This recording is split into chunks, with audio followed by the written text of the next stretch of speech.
নতুন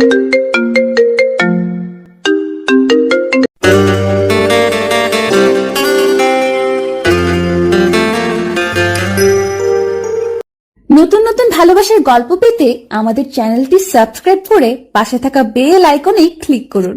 ধন্যবাদ। দীর্ঘ 6 মাস পর আজ ভার্সিটিতে যাচ্ছি। রাস্তায় বেরিয়ে চারদিকে দেখে নিলাম আশেপাশে কেউ আছে কিনা। নাই। আল্লাহ, বাঁশ খাওয়া থেকে বাঁচলাম। এমনিতেই পকেট ফুটো, তার উপরে যদি বাঁশ খাই তাহলে তো সবার কাছে হাত পেতে চলতে হবে। সবাই ক্ষমা করবেন, আপনাদের আমার পরিচয়টাই তো দেওয়া হলো না। আমি হলাম মোহাম্মদ আনোয়ার হোসাইন। এবার সবে মাত্র ইন্টার পাস দিয়ে ভার্সিটি ধরলাম। বাবার 2 মাত্র ছেলে, একটি ছোট বোন আছে। পড়ালেখার জন্য এই শহরে একাই থাকি, বাসা ভাড়া করি। পরিচয় তো অনেক দিলাম, এবার গল্পে আসি। মাথা নিচু করে হেঁটে হেঁটে ভার্সিটিতে ঢুকলাম। কিছু দূরে আমার নাম ধরে ডাকার শব্দ পেলাম। হোসাইন, হোসাইন। কোন শালা ডাকে আমারে? তোর শালা না, দুলা ভাই। দিনে স্বপ্ন দেখ, রাতে ঘুম কম হলে। এই জায়গায় ঘন্টা পরিপূর্ণ কর। ক্যান্টিনের কাছে একটা আম গাছের নিচে বসলাম। তারপর তৌফিক বলল, এতদিন যে জন্য ভার্সিটিতে আসিস নাই তা মন থেকে ঝেড়ে ফেলে দে, তুই নিজের মতো থাক।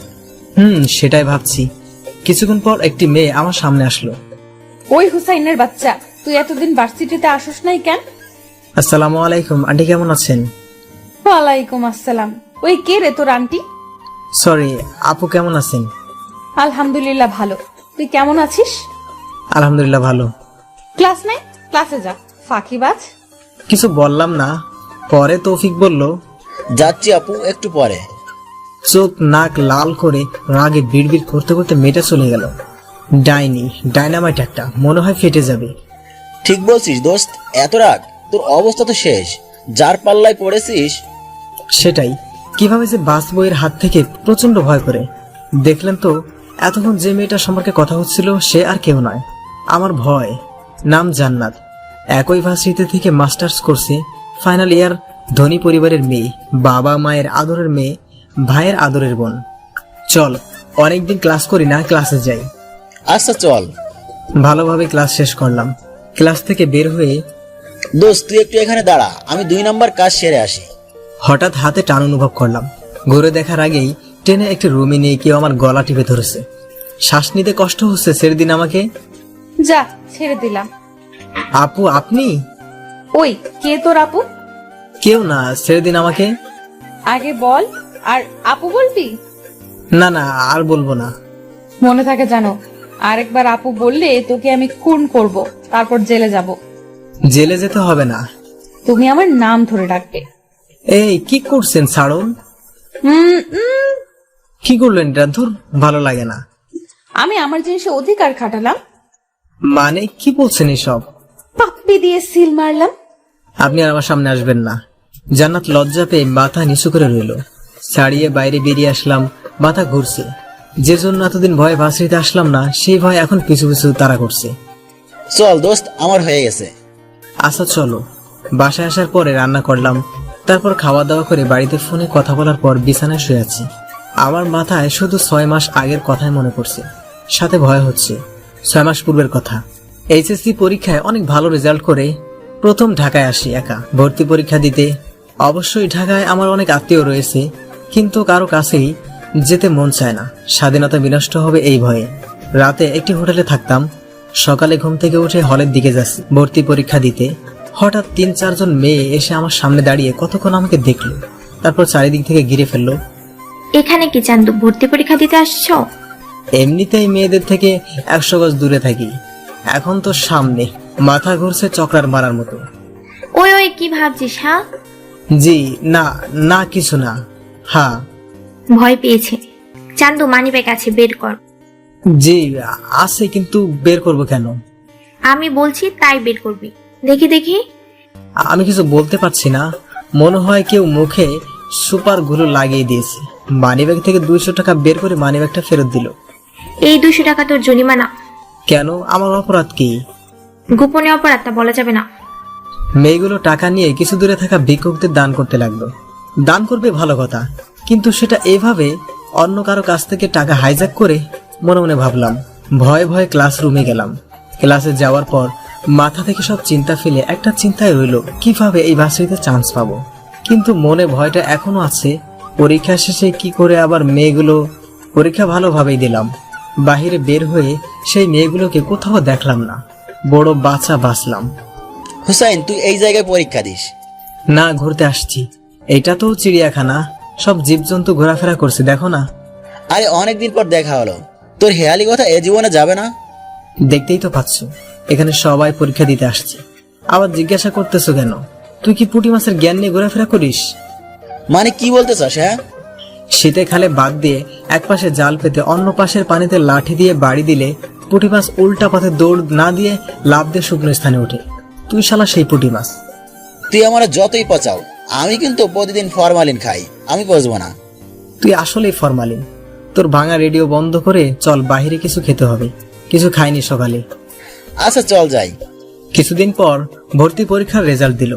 আমি ও তৌফিক দুজনে চান্স পেয়েছি। তৌফিক থাকবে ওর মামার বাসায়, আর আমি বাসা ভাড়া করে। বাসা ভাড়া পেতে অনেক কষ্ট করতে হয়েছে, ব্যাচেলর তো তাই। বাসার সবকিছু ম্যানেজ করে পরের দিন ভার্সিটি যাওয়ার জন্য বের হলাম। কিন্তু গেটের কাছে যাওয়ার পর আবার সেই মেয়েগুলো আমার পথ আটকে দাঁড়ালো। আবার সেই মেয়েটা যে মানিব্যাগ নিয়েছিল। ওই মানিব্যাগ বের কর দ্রুত। কেন? আবার কি অপরাধ করলাম আমি? বের করতে বলেছি, বের কর। আমি ভয়ে ভয়ে মানিব্যাগ বের করলাম। মানিব্যাগটা চিলের মতো সৌ মেরে মানিব্যাগটা কেড়ে নিল। পরে 100 টাকার 5টা নোট বের করে বলল, আজ তোর অপরাধের পরিমাণ বেশি, তাই আজ 500 নিলাম। কি অপরাধ সেটা তো বলবেন। না, সেটা গোপনীয় বলা যাবে না। আরে টাকা নিব নাকি? না না, আমি আর কথা বলবো না। মনে থাকে যেন। আমি কোনো কথা বললাম না। সেই দিনের মতো আজও আমার কাছ থেকে নেওয়া টাকা ভিক্ষুকদের দান করে দিল। মেয়েগুলো চলে যাওয়ার পর, হুসাইন, তুই এখানে দাঁড়িয়ে কি করছিস? না কিছু না, চল। তোর মন খারাপ কেন? তেমন কিছু না, চল বলছি। পরে তৌফিককে সবকিছু বললাম। হয়তো বড় অপরাধ র্যাগিং করছে। আরে তাহলে তো টাকা নিত না। ভাবিস না, একটু এড়িয়ে চললে ঠিক হয়ে যাবে। ঠিক হলেই ভালো, আল্লাহ জানে কি হয়।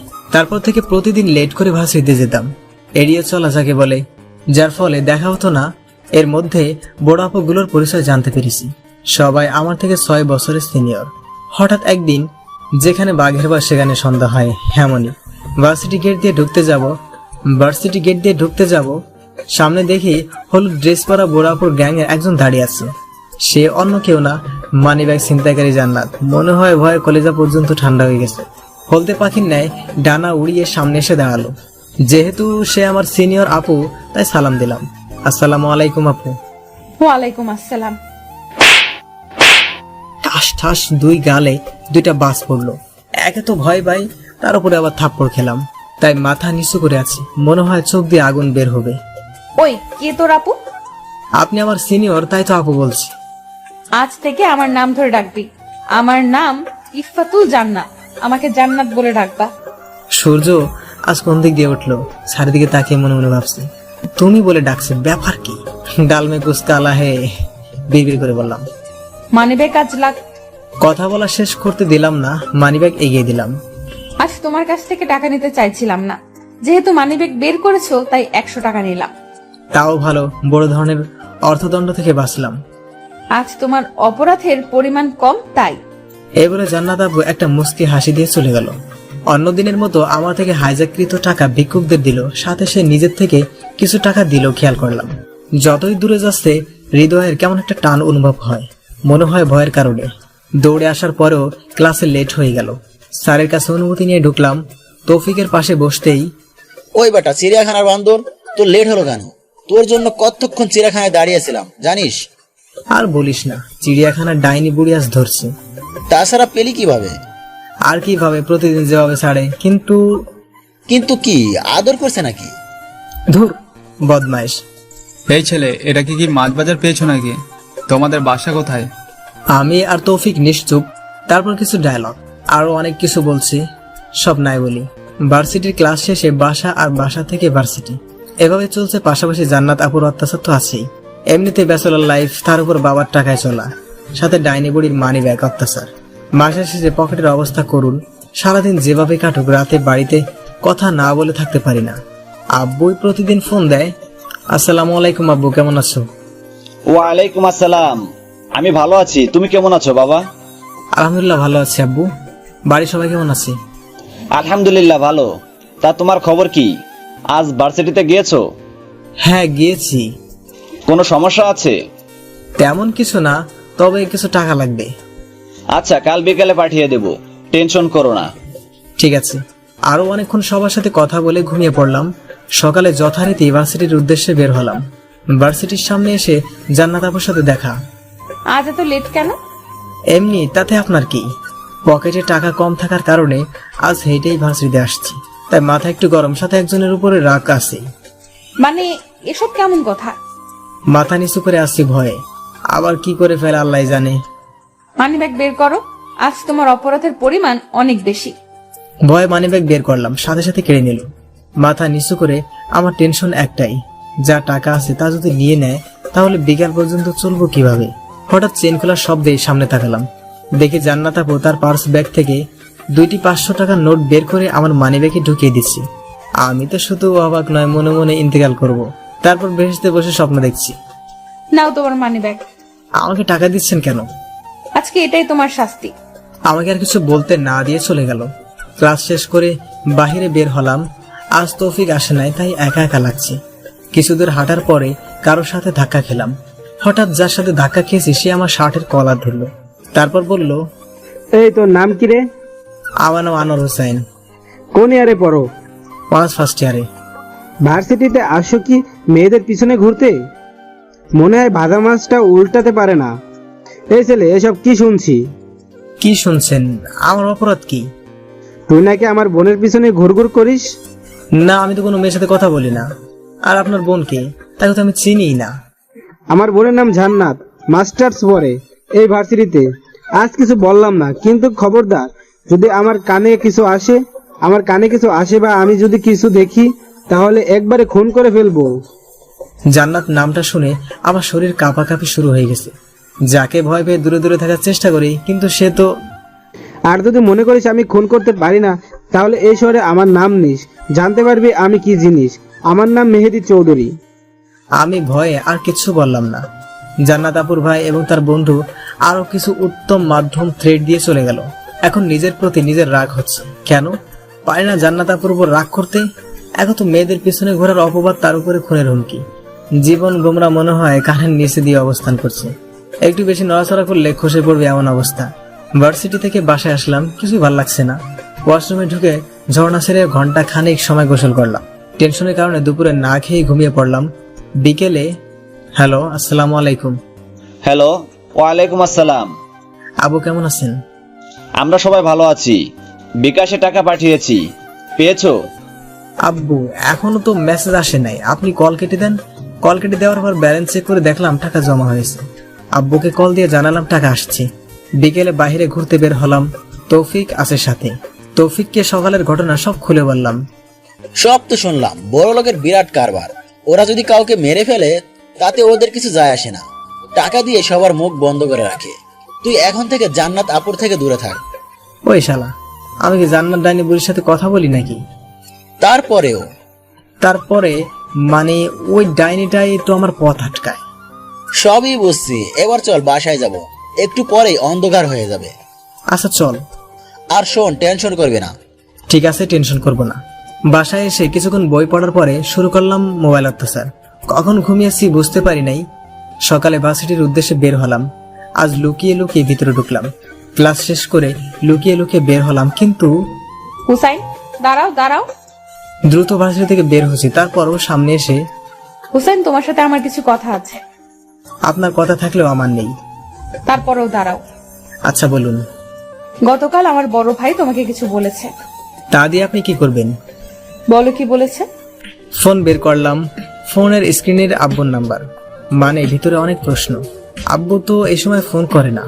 ভাবনা দূরে রেখে কল রিসিভ করলাম। আসসালামু আলাইকুম। হ্যালো, ওয়ালাইকুম আসসালাম। পাশে কান্নার শব্দ। আমার ছোট বোন মরিয়ম কাঁদছে অনেক বড় গলায়। আব্বু হঠাৎ এই সময় কল করলেন। আবার পাশে মরিয়ম কান্নার শব্দ পাচ্ছি। সবাই ভালো আছি? অনেকক্ষণ হলো আব্বু কোনো কথা বলছে না। সালাম নেওয়ার সময় আব্বুর কণ্ঠ কেমন ভারী ভারী লাগলো। মনে অনেক প্রশ্ন, কি হলো হঠাৎ? হ্যাঁ বলছি, তুমি আজ এখনই বাড়ি চলে আসবে। কেন আব্বু, হঠাৎ বাড়িতে যেতে হবে? বাড়ি আসলেই জানতে পারবে। আর কোনো প্রশ্ন করবে না। আব্বু কলটা কেটে দিল। মনটা খারাপ হয়ে গেল। হঠাৎ বাড়ির কেন কোনো সমস্যা হয়েছে নিশ্চয়ই। তাই তোমার মন খারাপ কেন? হঠাৎ কি হলো? কথা বলছো না কেন? কিছু না, সরুন, আমি বাসায় যাব। একটু কথা শুনলে কি হয়? নিন মানি ব্যাগ। আপনার তো দান করার জন্য আমার মানি ব্যাগের টাকা লাগবে। না, লাগবে না। আমার বাড়ি যেতে হবে, প্রচন্ড টেনশন হচ্ছে। আর কোনো কথা না বাড়িয়ে বাসার উদ্দেশ্যে হাঁটা ধরলাম, কিন্তু হাঁটতে পারছি না। হাতে কেমন টান অনুভব করলাম। পিছনে তাকিয়ে দেখি জান্নাত আপু আমার হাত ধরে আছে। এমনিতে টেনশন, তার ভিতরে আবার হাত ধরে আছে। ছাড়ুন আমার হাত। ঝাড়া মেরে হাত ছাড়িয়ে। কি পেয়েছেন? আমার হাত কেন ধরছেন? জান্নাত আপু চুপচাপ, কোনো কথা বলছে না। চারিদিকের মানুষের দৃষ্টি এখন আমাদের প্রতি। খানিক বাদে চোখ পড়লো জান্নাত আপুর দিকে। চোখ দিয়ে অঝোর ধারায় মুক্তার মতো জলের কণা খসে পড়ছে। একটু খারাপ লাগলেও আমার যেহেতু বাড়ি যেতেই হবে, তাই সেদিকে ভ্রুক্ষেপ না দিয়ে বাসায় চলে আসলাম। টেনশন নিয়ে বাড়ির উদ্দেশ্যে বের হলাম। এখন সকাল 11:30 বাজে। লঞ্চ সন্ধ্যার আগে পাবো না, তার চেয়ে বাসে গেলে কম সময়ে বাসায় পৌঁছানো যাবে। যেই ভাবা সেই করা। বাস স্ট্যান্ড থেকে টিকিট কেটে পড়লাম গন্তব্য মেহেরপুর। এতক্ষণে হয়তো বুঝতে পেরেছেন আমার বাড়ি কোথায়। মনে মনে অনেক যুদ্ধ চলছে। কি জন্য আব্বু বাড়ি যেতে বলল? গতকাল বিকেলেও তো কথা হলো, তখন তো কিছু বললো না। তাহলে বিকেল 5টার সময় বাসা থেকে নেমে রিক্সা নিয়ে বাড়ি যাচ্ছি। বাড়ির সামনে এসে মানুষের ভিড় দেখে ভয়টা এবার আরো গ্রাস করছে। রিক্সা ভাড়া মিটিয়ে ভিতরে ঢুকছি, হঠাৎ কেউ দৌড়ে এসে জড়িয়ে ধরে কান্না করছে। এমন ভাবে কাঁদছে মনে হয় তার কোনো আপনজন পৃথিবীর মায়া ত্যাগ করেছে। কে এভাবে কেউ জড়িয়ে ধরে? মাথাটা উঁচু করে দেখি মরিয়ম। তুই কাঁদছিস কেন? কি হয়েছে বল আমাকে। তোর কণ্ঠ ভাঙা কেন? কেঁদে চলছে বিরতিহীন ভাবে। বল আমাকে, কেউ কিছু বলেছে? ভাইয়া, দাদি আর নেই। কি বলিস কি? কষ্টে বুকটা ফেটে যাচ্ছে। এই জন্যই কেউ আমাকে জানায়নি আমার দাদু আমাকে ছেড়ে চলে গেছে। আমার দাদুর কিছু হতেই পারে না। কই আমার বউ, কই আমার বুড়ি? দাদিকে বউ আর বুড়ি বলে ডাকতাম। ভাইয়া, কেউ আর তোকে সাবেনা বলে ডাকবে না। আমি দাদিকে বউ ডাকতাম, আর দাদি স্বামী না ডেকে শর্ট করে শামেলা বলে ডাকতো। ভাইয়া, আমি এখন কার সাথে রাতে ঘুমাবো? ভাইয়া, কে আমাকে গল্প শোনাবে? আমি বংশের বড় নাতি, আমাকে নিয়ে সবাই মেতে থাকতো। দাদি তো আমাকে ছাড়া কোথাও যেত না। সেই দাদি আমাকে ছেড়ে চলে গেল। কেন গেলাম? ঢাকা। চোখ দিয়ে ফোঁটা ফোঁটা কষ্ট বের হচ্ছে। দাদি, তুমি তো বলছিলে আমাকে সাহেব হতে হবে, আর তুমি আমার বেগম হবে। নাতবউ, আসলেও তুমি আমার বেগম থাকবে। তুমি তো আমাকে জোর করে ঢাকাতে পড়াইতে পাঠাইছো। ঘরে ঢুকে আমার চোখ পড়লো দাদির নিথর দেহের দিকে। আমাকে কেউ ধরে রাখতে পারছে না। কেঁদে কেঁদে দাদির দিকে যাচ্ছি। হোসেন বাবা, একটু শোনো। তুই যদি এত ভেঙে পড়িস তাহলে মরিয়ামকে কে সামলাবে? মামা তো ঠিকই বলেছে, মরিয়মকে কে সামলাবে? মামা, মরিয়ম কই? আমার কাছে নিয়ে আসো। ভাইয়া, আমি। মরিয়ম, এই মরিয়ম, কি হয়েছে? সকাল থেকেই কেঁদে যাচ্ছে, কিছু খায়নি, তাই হয়তো জ্ঞান হারিয়েছে। চোখের পানি ছিটিয়ে মরিয়মের জ্ঞান ফেরালাম। এই বুড়ি, আর কাঁদবি না। ভাইয়া। আব্বু দূর থেকে আমাদের দেখছে, কিন্তু কাঁদছে না, হয়তো মনের ভিতরে ঝড় বইছে। সন্ধ্যায় দাদিকে পারিবারিক কবরস্থানে রেখে এসেছি। বাড়ির সামনে বন্ধুদের সাথে কথা বলছিলাম, হঠাৎ বাড়ির ভিতরে কান্নার আওয়াজ পেয়ে ভিতরে গেলাম। দেখি আব্বু সারাদিনের কান্না ধরে রাখতে না পেরে মামা বলে ডাকছে আর কাঁদছে। আব্বু, এভাবে কেঁদো না, কাঁদলে কি দাদি ফিরে আসবে? আমার মনের ভিতরে কষ্ট, তবুও থামানোর চেষ্টা করেছি। কোনো কথাতেই থামছে না, কেউ পারছেও না কান্না থামাতে। কোনো উপায় না পেয়ে চারিদিকে মরিয়মকে খুঁজছি। মরিয়ম, এদিকে আয়। আব্বু, আজ থেকে এটা তোমার মা। মরিয়মকে এগিয়ে দিয়ে। মা, আমার মা। আব্বুর কান্না দেখে মরিয়ম জোরে জোরে কাঁদছে। মরিয়মের কান্না দেখে আব্বু কান্না বন্ধ করে মরিয়মকে থামানোয় ব্যস্ত। 2 দিন পরে দাদির নামে মিলাদ অনুষ্ঠানের আয়োজন করা হয়। আমি অনেক কেঁদেছি, কিন্তু লুকিয়ে লুকিয়ে। যে জায়গায় যাই সে জায়গায় দাদির মুখটা ভেসে আসে। দাদির মৃত্যুর 41 দিনের মাথায় আবার মিলাদ পড়ানো হয়। সবাই এখন মোটামুটি স্বাভাবিক আচরণ করছে। হুসাইন, তোমার সাথে একটু কথা ছিল। হ্যাঁ আব্বু, বলেন। বাবা, যে যাওয়ার সে তো যাবেই। আল্লাহর সৃষ্টি সকলকে মৃত্যুর স্বাদ ভোগ করতে হবে। আমি চাই তুমি তোমার দাদির ইচ্ছা পূরণ করো। আচ্ছা আব্বু, কয়েকদিন পরে ঢাকা চলে যাব। কিছুদিন যাবৎ কেমন যেন মাঝে মাঝে মাথা ঘোরে, খাবার তেতো লাগে, রাত্রে জ্বর আসে।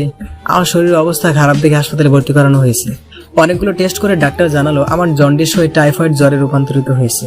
দাদির মৃত্যু, টাইফয়েড, আরো বিভিন্ন কারণে ঢাকায় যেতে পারিনি। আজ রওনা করছি। আমার যাওয়ার কথা শুনে সবাই কাঁদছে। একজনকে সামলানো যাচ্ছে না, সে আর কেউ না, আমার আদরের ছোট বোন মরিয়ম।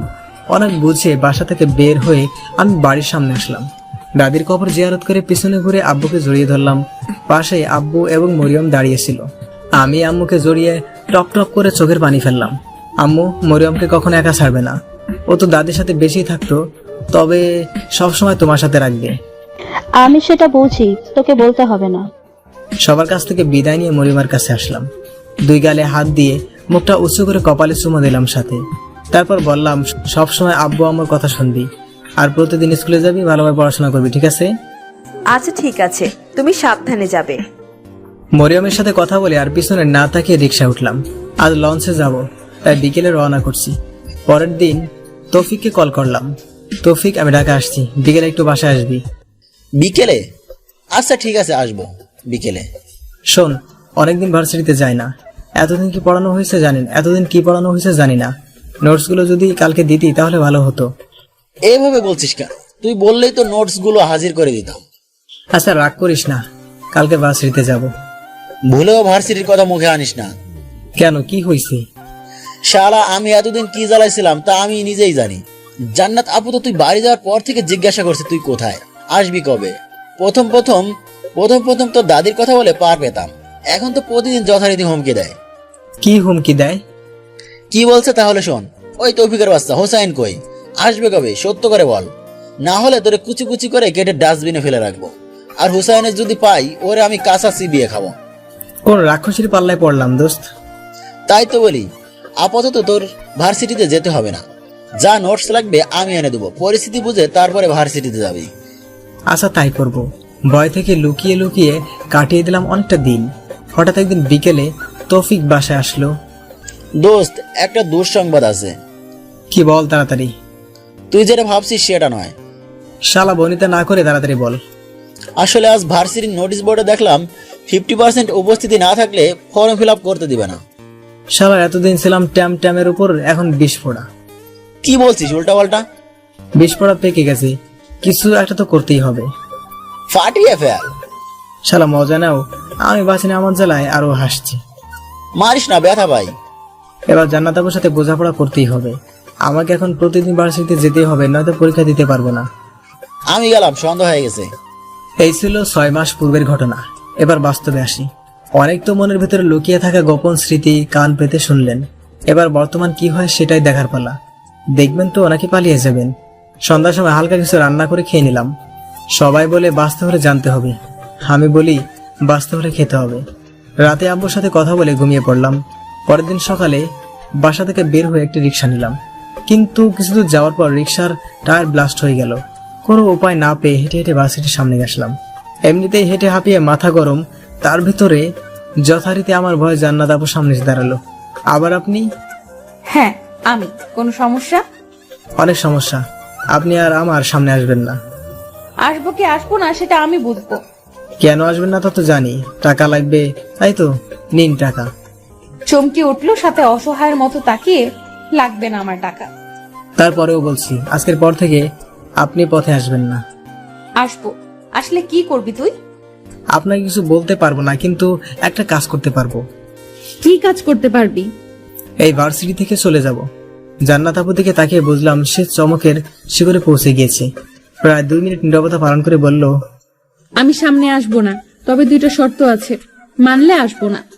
আমি কেন আপনার শর্ত মানতে যাব? শর্ত না মানলে নাই, আমিও সামনে আসবো, কথা বলবো। আচ্ছা, আগে শর্ত বলুন, তারপরে দেখি মানবো কিনা। 1, কোনো মেয়ের দিকে তাকানো ও কথা বলা যাবে না। 2, ভার্সিটি থেকে কোথাও যাওয়া যাবে না।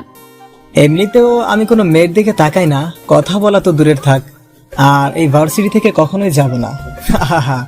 এটা কোনো শর্ত? মনে মনে বললাম। কোনো কিছু না ভেবেই বললাম, আমি আপনার 2টো নয় 3টে শর্তেই রাজি। 3টা শর্ত মানে? 1-এর ভিতর 2। আচ্ছা আপনি খুঁজুন, আমি আসি। আর আমার শর্ত মনে থাকে যেন। ঠিক আছে, যদি শর্ত ভঙ্গ করো তাহলে তোর খবর আছে। তোর একদিন কি আমার যতদিন লাগে। জান্নাত আপু মন খারাপ করে চলে গেল, আর আমি ক্লাসে গেলাম। কি রে হুসাইন, আজ এত লেট কেন? বলিস না দোস্ত, আজ ডিনামাইট বোমাটা মাটি দিয়ে আসছি। আজও পথ আটকিয়েছিল? আজ সবকিছু মিটমাট করে ফেলেছি, আর আসবে না। দেখ তাই যেন হয়। এরপরে তৌফিকের সাথে শর্তের কথা বললাম। নিজের শর্তে নিজেই ধরা খেয়েছে। ক্লাস শেষে ভার্সিটির গেট দিয়ে বের হওয়ার সময় আরে দোস্ত, জান্নাত আপু এত ভদ্র হলো কিভাবে? নিজের শর্তে নিজেই ভালো এবং ভদ্র হয়ে গেছে। দেখ দেখ, কটকটির মা রাগে কটমট করছে। আমি আর চোখে দেখলাম, একবার আমার দিকে আর অন্যদিকে তাকায়। আমাকে না দেখার ভান করে মনে হচ্ছে অবুঝ খোকা, থুকু খুকি, কিছুই বোঝে না। দোস্ত, এই জায়গায় বেশিক্ষণ থাকা নিরাপদ নয়, যে কোনো সময় পারমাণবিক বোমাটা ফাটতে পারে। আমার বিকাশ থেকে টাকা বের করব, একটু অপেক্ষা কর। আচ্ছা, তাড়াতাড়ি কর। কিছুক্ষণ পর মারামারি শুরু। জান্নাত আপু মারছি। আহ, ও মা গো! কি মেয়ে রে বাবা, মেরেই ফেলবে নাকি? একটু দয়া মায়াও নেই? আসলে ওই ছেলেটি হচ্ছে জান্নাত আপুর ফ্রেন্ড। এতক্ষণ আমি মারের ঘুরে ছিলাম। দোস্ত, তোর টাকা পয়সা পরে তুলিস, আগে ভাগ। চোরের মতো পালিয়ে আসলাম। হ্যালো দোস্ত, একা ভার্সিটিতে যাব না, আমাকে নিয়ে যাবি? আচ্ছা নিয়ে যাব, এখন বাসার বাইরে বের হ।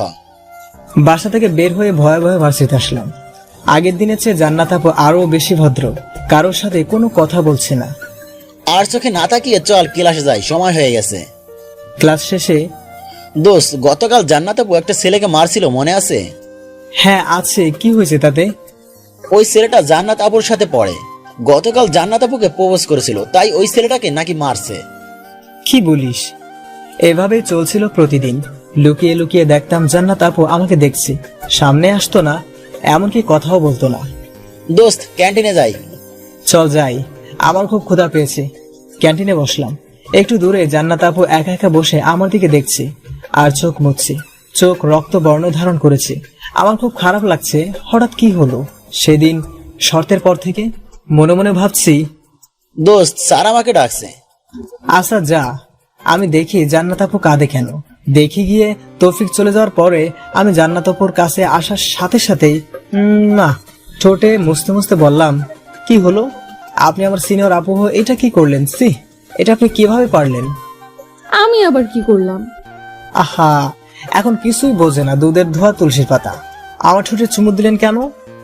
দিয়েছি বেশ কিছু, আরো দিব। মাথা ছাড়াতে পারছি না, এত শক্ত করে মাথা চেপে ধরেছে, মনে হচ্ছে শ্বাস বন্ধ হয়ে মারা যাব। আহ, আরো লাগবে বাবু? ছাড়া পেয়ে জোরে শ্বাস নিচ্ছি। আপনি আপনার দেয়া শর্ত ভঙ্গ করলেন। আমি কোনো শর্ত ভঙ্গ করিনি। তাহলে এগুলো কি ছিল? আমি তো তোমার কাছে আসিনি, এসেছো তুমি। সেটা না হয় ভুল হয়েছে, তাই বলে আপনি সিনিয়র আপু হয়ে আমাকে জড়িয়ে ধরে ঠোঁটে চুমু খাবেন? খেয়েছি, বেশ করেছি, আরো খাবো। সি সি আপু, আমি শর্তের দিন মনে মনে একটা সিদ্ধান্ত নিয়েছিলাম, যেদিন তুমি আমার জন্য কষ্ট পাবে, আমার কাছে আসবে, সেদিন আমি তোমায় আপন করে নিব। আমি তো আপনার কাছে আসিনি। তাহলে এতক্ষণ আমার কাছে এসে কেন বললে? আমি কাঁদছি কেন? আমার কান্না থামাতে বললে কেন? ওটা তো আপনি একা একা বসে কাঁদছিলেন, তাই দেখে খারাপ লাগছে, তাই আপনার কান্না থামাতে বললাম। I love you, I really love you. একে তো শর্ত ভঙ্গ করছেন, তার উপরে এসব বলছেন। আমি থাকবো না আর এই ভার্সিটিতে।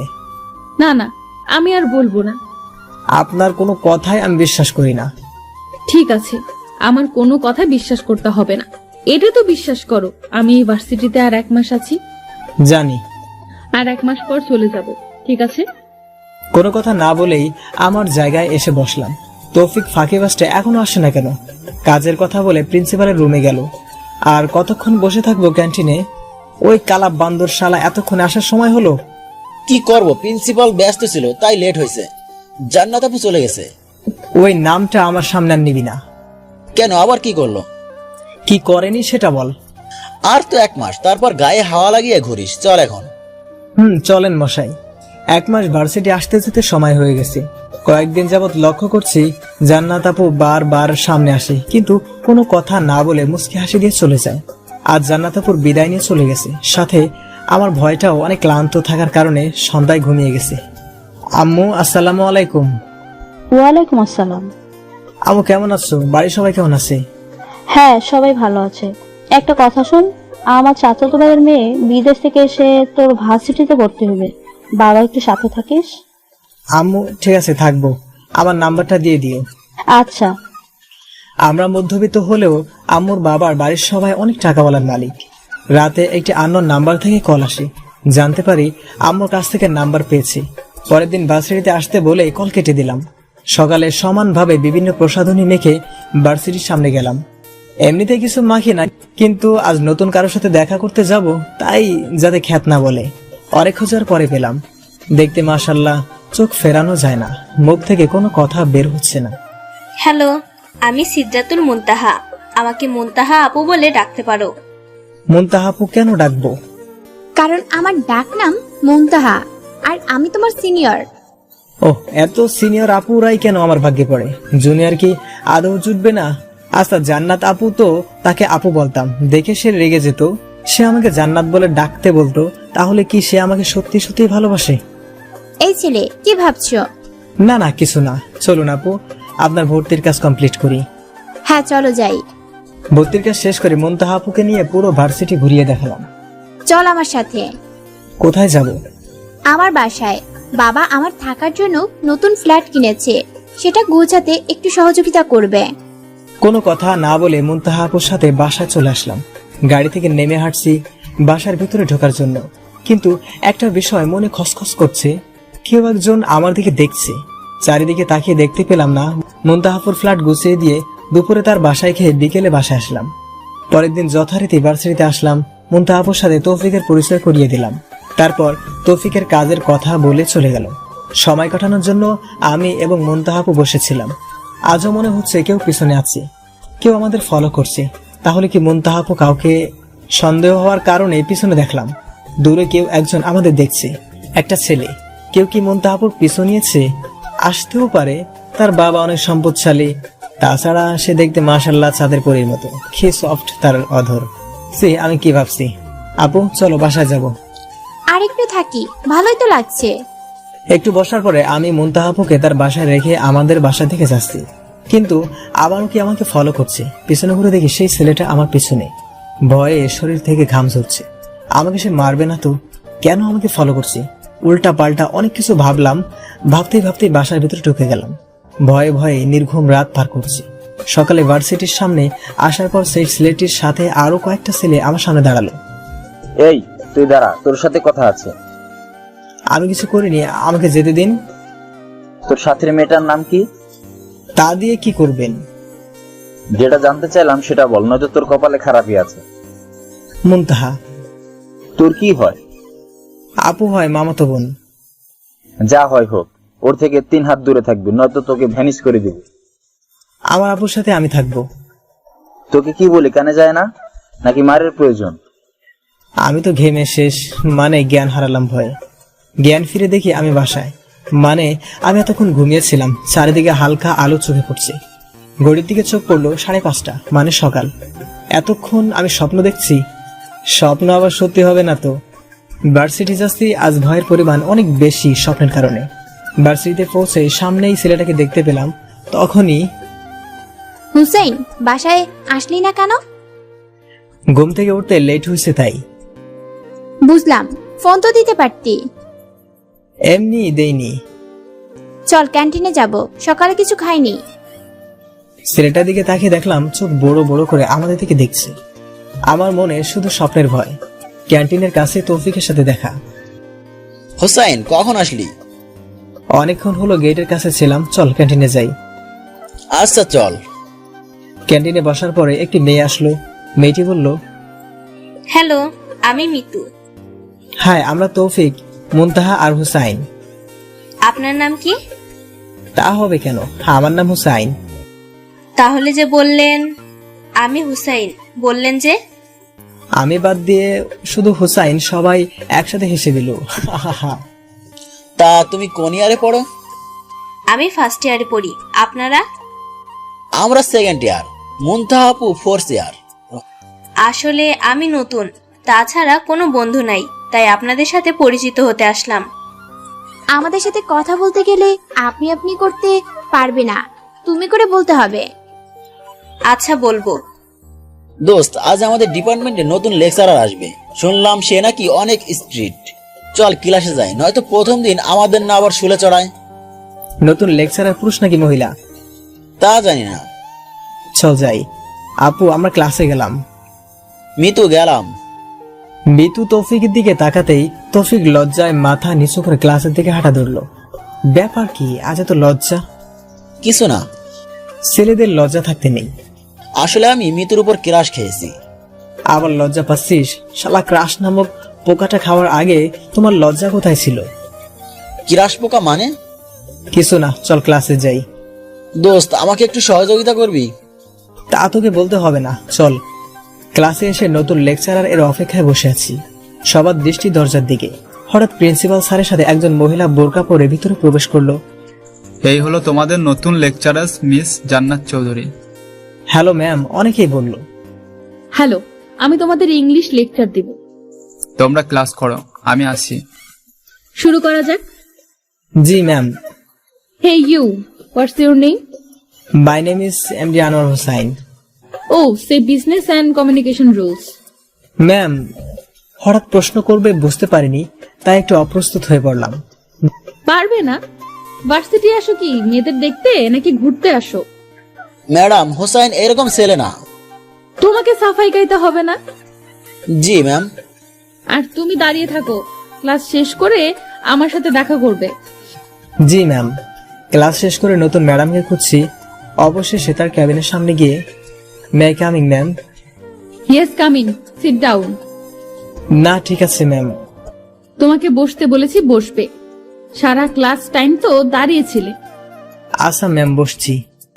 তুমি কোথাও ইংলিশ প্রাইভেট পড়ো? জি না ম্যাম। কাল থেকে আমার কাছে ইংলিশ পড়বে। ম্যাম, আমি হ্যাঁ বা না বলতে বলিনি, আমি পড়তে বলেছি মানে পড়বে। হঠাৎ ম্যাম দাঁড়িয়ে গেলেন, আমার চেয়ারের কাছে এসে দাঁড়ালেন। সকালে ক্যান্টিনে মেয়েদের দেখলাম তোমার সাথে কথা বলছে, ওরা কারা? সেটা আপনাকে কেন বলবো? আপনি আমার টিচার, কিন্তু সেটা শুধু ভার্সিটিতে, বাইরে নয়। বলতে বলেছি মানে বলবে। ভয়ে একটু সরে দাঁড়ালাম। ম্যাম, একজন 4th ইয়ারে পড়ে, আরেকজন 1st ইয়ারে। তাহলে তুমি বড় আপু আর ছোট আপুদের সাথে প্রেম করে বেড়াও? কি বলছেন ম্যাম? মুনতাহা আপু আমার মামাতো বোন, আর মিতু আমার ছোট বোনের মতো। তাহলে আমি কে? ধাক্কাটা জোরে দেওয়ার কারণে দেওয়ালের সাথে ঠেকালাম। ম্যাডাম আস্তে করে মুখোশ করে ফেললো। কিছু বলার আগেই আমার 2 সাইডে 2 হাত দিয়ে আটকে দিল। জান্নাত আপু, আপনি? কেন, অন্য কাউকে আশা করেছিলে? আমি ছাড়া তোমার উপরে কারো অধিকার নেই। কি করছেন? ছাড়েন আমাকে। আর কোনো কথা বলতে দিল না, তার 2 ঠোঁট দিয়ে আমার ঠোঁট আটকে দিল। চুমুতে চুমুতে ভরিয়ে দিল। প্রায় 10 মিনিট পর আমাকে ছাড়লো। ছাড়া পেয়ে শ্বাস নিতে কষ্ট হচ্ছে। শ্বাস নিতে পারছি। জান্নাত আপু আমার অবস্থা দেখে আর থাকতে পারলেন না, আবারও তার ঠোঁট আমার ঠোঁটের সাথে মিশিয়ে তার নিঃশ্বাসে আমার ভিতরে দিতে লাগলেন। 5 মিনিট পর আমাকে ছাড়লেন। এখন আমি মোটামুটি স্বাভাবিক। কি করলেন? এটা আমাকে মেরে ফেলবেন নাকি? হাত দিয়ে মুখ চেপে ধরে বললেন, জীবনে আর মরার কথা বলবে না। তোমার কিছু হলে আমার কি হবে? ধুর। আর দাঁড়িয়ে না থেকে বাসার উদ্দেশ্যে বের হলাম। পরের দিন ভার্সিটির ক্লাস শেষে পিয়ন দিয়ে নতুন ম্যাডাম জান্নাত আপু আমাকে ডেকে পাঠালেন। না গেলে অনেক অত্যাচার করবে, এই ভয়ে তার ক্যাবিনে গেলাম। আসবো ম্যাডাম? আসো, তোমার বই বের করো। আপনার কাছে পড়বো না। বসো এখানে। তুমি পড়বে না, তোমার ঘাড় পড়বে। অনিচ্ছা সত্ত্বেও বই খুলে পড়ছি। কিছুক্ষণ পর জান্নাত আপু এটা ওটা বুঝিয়ে দিচ্ছি। পড়া শেষে উঠে আসবো, তখন দাঁড়াও। ভয় দাঁড়ালাম। জান্নাত আপু কাছে এসে আমার গালে হাত দিয়ে বলছে, ভালো করে পড়ো। মনে হয় জান্নাত আপু ভালো হয়ে গেছে। আর শর্তের কথা যেন মনে থাকে। কিছু না বলে বের হয়ে গেলাম। পরের দিন ভার্সিটি গিয়ে ক্লাস করে বাইরে মুনতাহা আপুকে দাঁড়িয়ে থাকতে দেখলাম। মুনতাহা আপু বায়না করলো সে আমাকে না নিয়ে মার্কেটে যাবে না। না করতে পারলাম না। মার্কেটিং করে মুনতাহা আপুকে বাসায় দিয়ে আসতে গেলাম। রাস্তার সাইডে দেখলাম জান্নাত আপু গাড়িতে হেলান দিয়ে আমাদেরকে তাকিয়ে আছে। চোখে প্রচন্ড রাগ দেখা যাচ্ছে। কোনো কথা না বলে মুনতাহা আপুর বাসায় গিয়ে কিছুক্ষণ থাকার পরে বাসায় ফিরলাম। রাতে বাড়িতে ফোনে কথা বলে ঘুমিয়ে পড়লাম। প্রতিদিনের মতো আজও ভার্সিটিতে যাচ্ছি, কিন্তু আজ ভয়টা অন্য দিনের চেয়ে একটু বেশি। একে তো শর্ত মানিনি, তারপরে গতকাল পড়তে যাইনি। ক্লাসে যাওয়ার কিছুক্ষণ পর ম্যাডাম মানে জান্নাত আপু আসলো। ভালোভাবে ক্লাস করছে, কিন্তু আমার সাথে কোনো কথা বলছে না। ক্লাস শেষে জান্নাত আপুর কাছে তার ক্যাবিনে পড়তে গেলাম। আমি পড়ছি, সে মাঝে মাঝে বলে দিচ্ছে, আমি কিন্তু তার কেয়ারিং অনেক মিস করছি। পড়া শেষে ভার্সিটির গেটে আসার পরেই রিক্সা নিয়ে বাসায় যাচ্ছি। হঠাৎ সেই ছেলেটা রিক্সা দাঁড় করালো। কোনো রিক্সা পাচ্ছি না, লিফট দেওয়া যায়? কেন নয়, উঠুন। কোনো কিছু না ভেবেই বললাম। কিছু দূর যাওয়ার পরে কেমন মাথা ঘুরছে, চোখে ঝাপসা দিচ্ছে। পড়ে যেতে গেলে ছেলেটা আমাকে ধরে ফেললো, চোখ বন্ধ হয়ে গেল। চোখ খুলে নিজেকে একটি বন্ধ কবরে থুকু রুমে আবিষ্কার করলাম। চারদিকে চোখ বুলিয়ে নিলাম, বুঝলাম আমাকে কেউ কিডন্যাপ করেছে। সেই ছেলেটি করেনি তো। ভয়ে গলা শুকে বাস থুকু কাঠ হয়ে যাচ্ছে। স্বপ্ন দেখছে না তো? নিজেকে একটু চিমটি কেটে দেখি, না, স্বপ্ন নয়, বাস্তব। খসখস শব্দের কারণে দরজার দিকে চোখ গেল। একটি লোক ভিতরে ঢুকেছে, কেমন একটু চেনা চেনা লাগছে। এগুলো খেয়ে নাও। আপনি কে? আমাকে এখানে আটকে রাখছেন কেন? সবকিছু জানতে পারবে, আগে খেয়ে নাও। আমি খাবো না, আমাকে যেতে দিন। না খেলে তোমার শরীর অসুস্থ হবে, আমার কি? কাজ শেষ না হলে যেতে পারবে না। আপনাদের টাকা চাই তাই তো? আমার আব্বুর নাম্বার নিয়ে ফোন করুন, যত টাকা লাগবে চেয়ে নিন, কিন্তু আমাকে যেতে দিন। আমার ম্যাডামের যত টাকা আছে তা দিয়ে তোমাদের 1000 বার কেনা খা। কে হতে পারে? আমার সাথে তো কারো শত্রুতা নেই, মনে মনে ভাবলাম। কে আপনার ম্যাডাম? আমাকে দিয়ে তার কি কাজ? দরজার দিকে চোখ পড়তেই আমি থ হয়ে দাঁড়িয়ে গেলাম। শাকিল ভাই, আপনি বাইরে যান। জান্নাত আপু, আপনি আমাকে কিডন্যাপ করেছেন? ওই যে, একদম আপু বলবে না। আপু বললে খুন করে ফেলবো, আমাকে জান্নাত বলে ডাকবে। আপনি আমাকে কিডন্যাপ করেছেন কেন? আমি তো আপনার কোনো ক্ষতি করিনি। অনেক বড় ক্ষতি করেছো, তা তুমি বুঝবে না। নাও, এগুলো খেয়ে নাও। খাবো না, আমাকে যেতে দিন, বাসায় যাব। হা করো। খাবো না বলছি, খাবো না। শাকিল ভাই, সবাইকে নিয়ে ভেতরে আসুন। লম্বা লম্বা 4টা খাম্বা টুকু লোক, বডিগার্ড টাইপ পোশাক পরিহিত, সাথে শাকিল নামের লোকটি, আরো 5 জন, 3 জন মেয়ে, 2 জন ছেলে, জান্নাত আপু ফ্রেন্ডস। পিছনে একজন হুজুর টাইপ লোক এসে ভিতর আসলো। আমাকে হালাল করতে আসেনি তো, মনে মনে ভাবলাম। 2টা বডিগার্ড আমার 2 পাশে বসলো। হুজুর, শুরু করুন। সকল লেখার কাজ শেষ, এখন শুধু কবুল বললেই বিয়ের কাজ সম্পূর্ণ হবে। কার বিয়ে হবে? তোমার আর আমার বিয়ে হবে এখন। বিয়ে করব না, তাছাড়া আপনার মতো বৈধ আপুকে তো করবই না। তুমি বিয়ে করবে না, তোমার বাপ কুকু আর বিয়ে করবে। সি সি, আপনি এত খারাপ। শেষে আমার আব্বুকে। সি, খারাপের দেখিছো কি? এখন বিয়ে না করলে দেখাবো। করব না আমি আপনাকে বিয়ে। হুজুর, আপনি শুরু করুন।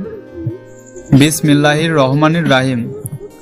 বলুন বাবা কবুল, বলুন বাবা কবুল। কবুল বল। বলবো না কবুল। কবুল বলো, নয়তো আমি তোমাকে খুন করে ফেলবো। করুন খুন, আমাকে খুন করলে আপনাকে জেলে যেতে হবে। কবুল বলো, নয়তো আমি তোমাকে খুন করে জেলে যেতে রাজি আছি। আহ, ছুরি ধারালো হওয়ার কারণে ছুরির মাথা লেগে বুক হালকা কেটে গেছে। এখনো কবুল বল, নয়তো। কি করবেন? খুন করুন, খুন। রক্ত বের হয়েছে, আর একটু জোরে আঘাত করুন, তাহলে খুন হয়ে যাবে। না, তোকে খুন করব না, নিজেকে শেষ করে দেব। ছুরি দিয়ে হাতে একটা টান দিল। রক্তে হাত একাকার, গল গল করে রক্ত বের হচ্ছে। কোনো উপায় না পেয়ে জান্নাত আপুর হাত চেপে ধরলাম, যাতে রক্ত বের না হয়, কিন্তু রক্ত বন্ধ হওয়ার নাম নিচ্ছে না। ছাড়ো আমাকে, আজ নিজেকে শেষ করে দেব। সবাই থামানোর চেষ্টা করছে, কেউ কাছে আসবে না। ভয়ে কেউ কাছে যাচ্ছে না। বলবে কবুল নাকি আবার কাটবো? আমি নিশ্চুপ হয়ে জান্নাত আপুর দিকে তাকিয়ে, জান্নাত আপু কেন পাগলামি করছেন? আমি তোমার জন্য পাগল, তাই পাগলামি করছি। কবুল বলবে। আবার হাতে ছুরি চালিয়ে দিল। রক্তে ফ্লোর লাল হয়ে যাচ্ছে। আমার জন্য কেউ নিজেকে শেষ করে দিয়েছে। জান্নাত আপুর কিছু হয়ে গেলে নিজেকে কখনো ক্ষমা করতে পারবো না, মনে মনে ভাবলাম। কবুল বলবে, শেষবারের মতো বলছি, বলবে কবুল? বলছি বলছি, কবুল বলছি। তাড়াতাড়ি বলো, নয়তো চালিয়ে দিলাম। বলুন বাবা কবুল। তাড়াতাড়ি কবুল বলো। বলছি বলছি, আবুল থুকু কবুল। আরো 2 বার কবুল বলুন। বলছি কবুল কবুল। এবার আপনি কবুল বলুন মা। কবুল কবুল কবুল কবুল। হাত থেকে ছুরি ফেলে দিয়ে দৌড়ে এসে আমাকে জড়িয়ে ধরলো। রক্তে আমাকে মাখামাখি করে দিয়েছে। বুকে হালকা ভেজা দেখে শার্টের উপরে 2টা বোতাম খুলে ফেললো। দেখলো রক্ত জমে আছে। শক্ত করে জড়িয়ে ধরে, অনেক ব্যথা পেয়েছো তাই না? নিজের হাতে কাটার পরিমাণ বেশি, সেই দিকে খেয়াল নেই। শাকিল ভাই, ফার্স্ট এড বক্সটা নিয়ে আসুন। জি ম্যাম। দেখি, এখানে বসো। বুকে কাটা অংশে ড্রেসিং শুরু করলো। আপনার বেশি কেটেছে, আগে আপনারটা রক্ত বন্ধ করুন। না, আগে তোমারটা। আমার বুকের কাটা অংশে ড্রেসিং করে ব্যান্ডেজ করে দিল। এখন জান্নাত আপু তার ডান হাত দিয়ে বাম হাত ড্রেসিং করছে। ড্রেসিং করার পরে ব্যান্ডেজ করার চেষ্টা করছে, কিন্তু পারছে না। কোনো উপায় না পেয়ে, আপু আমার কাছে দিন, আমি ব্যান্ডেজ করে দিচ্ছি। কে তোমার আপু? কেন, আপনি? রাগের সাপের মতো ফুসফুস করছে, কিছু বলছে না। নিন, ব্যান্ডেজ করা শেষ। আর কিছু বলতে দিল না, ধাক্কা দিয়ে খাটের উপর ফেলে দিল। অনবরত গালে, কপালে, নাকে, মুখে চুমু দিয়ে যাচ্ছে। শেষে ঠোঁটে চুমু দিয়ে কামড়ে দিল। এবার বলো, আর আপু বলবে? আপনি তো আমার সিনিয়র, 6 বছরের বড়। আপনাকে আপু বলবো না তো কি বলবো? কেন, বউ বলবে, কারণ আমি তোমার বিয়ে করা বউ। আপনি আমার জোর করে বিয়ে করেছেন, আমি এই বিয়ে মানি না। আমার ভালোবাসা দিয়ে আস্তে আস্তে সব মানিয়ে নিবে। তাছাড়া আমি কোনো কাজ করি না, আপনাকে আমি কি খাওয়াবো? আমার আব্বা আম্মু শুনলে কত কষ্ট পাবে জানেন? আমি আছি তো, সব সমস্যা আমি সমাধান করব, আর তোমাকে কোনো কাজ করতে হবে না। জান্নাত আপু, তারপরেও আমি এই বিয়ে মানতে পারবো না। আবার আপু বলছো? জান্নাত বলো। আচ্ছা বলছি জান্নাত, কিন্তু আমি এই বিয়ে মানতে পারবো না। তুমি কি চাও আমি নিজেকে শেষ করে দেই? না না, আমি এই বিয়ে মানবো। ছুরি ফেলে দিয়ে জড়িয়ে ধরলো। আর কোনো দিন যদি এইসব কথা বলো, তাহলে আমার লাশ পাবে। এত ভালোবাসেন আমাকে? আমার জীবনের চেয়ে বেশি। হুম। তুমি তো কিছু খাওনি, চলো খাবে। না, আমি কিছু খাবো না। হা করো। জোর করে খাওয়াই দিল। চলো আমাদের বাসায় যাব। কেন? আপনার বাসায় কেন? বাসার কেউ জানে না আমি তোমাকে বিয়ে করেছি, জানাতে হবে। তাছাড়া আব্বুর দোয়া নিতে হবে না। আমি যেতে পারবো না, আপনি যান। যাবে কিনা বলো, নয়তো নিজেকে। আচ্ছা যাব। সবসময় হুমকি, সবসময় হুমকি। সামনে কি হবে মনে মনে ভাবলাম। ভয়ে ভয়ে জান্নাতের বাড়ির দিকে ঢুকছি। জান্নাত আমার হাত ধরে টেনে নিয়ে যাচ্ছে। এ তো বাড়ি নয়, রাজপ্রাসাদ। দাঁড়াও, ছেলেটি কে? বাবা, ও হুসাইন, তোমাদের জামাই। কি, তুমি আমাদের না জানিয়ে বিয়ে করেছো? আসলে বাবা, এই মুহূর্তে ছেলেকে আমার বাসা থেকে বের করে দাও। এই কে, কোথায় আছিস? দারোয়ান, দারোয়ান। বাবা, আমি ওকে ছাড়া থাকতে পারবো না। এই ছেলে, বের হও আমার বাড়ি থেকে। জান্নাতের হাত ছাড়িয়ে বের হয়ে যাওয়ার জন্য চেষ্টা করছি, কিন্তু জান্নাত আমার হাত ছাড়ছেই না। বাবা, হুসাইনকে যদি বের করে দাও, তাহলে আমিও এই বাড়ি ছেড়ে চলে যাব। তুমি আমার মেয়ে হয়ে এই কথা বলতে পারলে? তুমি যদি এই ছেলেকে ছাড়তে না পারো, তাহলে আমি তোমাকে ত্যায্যপুত্র করব। তুমি আমার প্রপার্টির কোনো কিছুই পাবে না। বাবা, তুমি এই কথা বলতে পারলে? আমি না তোমার আদরের প্রিন্সেস? এই তোমার ভালোবাসা বাবা? বের হয়ে যাও আমার বাড়ি থেকে। দারোয়ান, এদের আমার বাড়ি থেকে ঘাড় ধাক্কা দিয়ে বের করে দাও।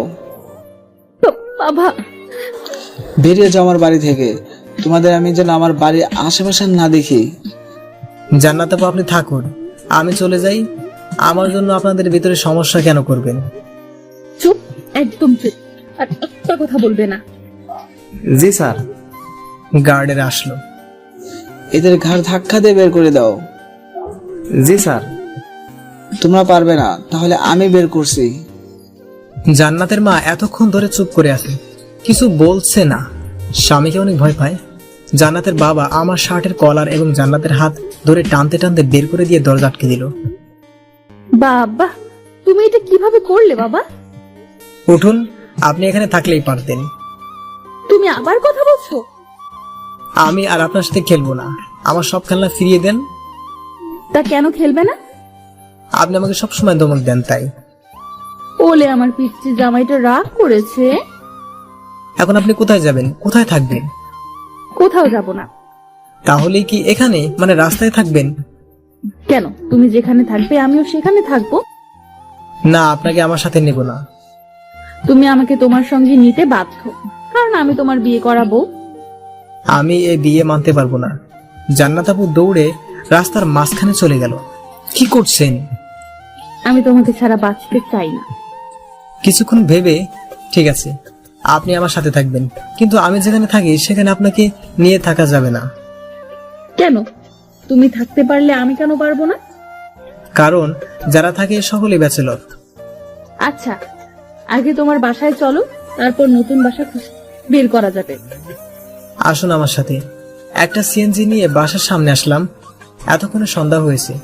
বাসার ভিতরে ঢুকে বাড়িওয়ালার ফ্ল্যাটে গেলাম। পরিচয় করিয়ে দেওয়ার পর বাসা ছাড়ার কথা বললাম।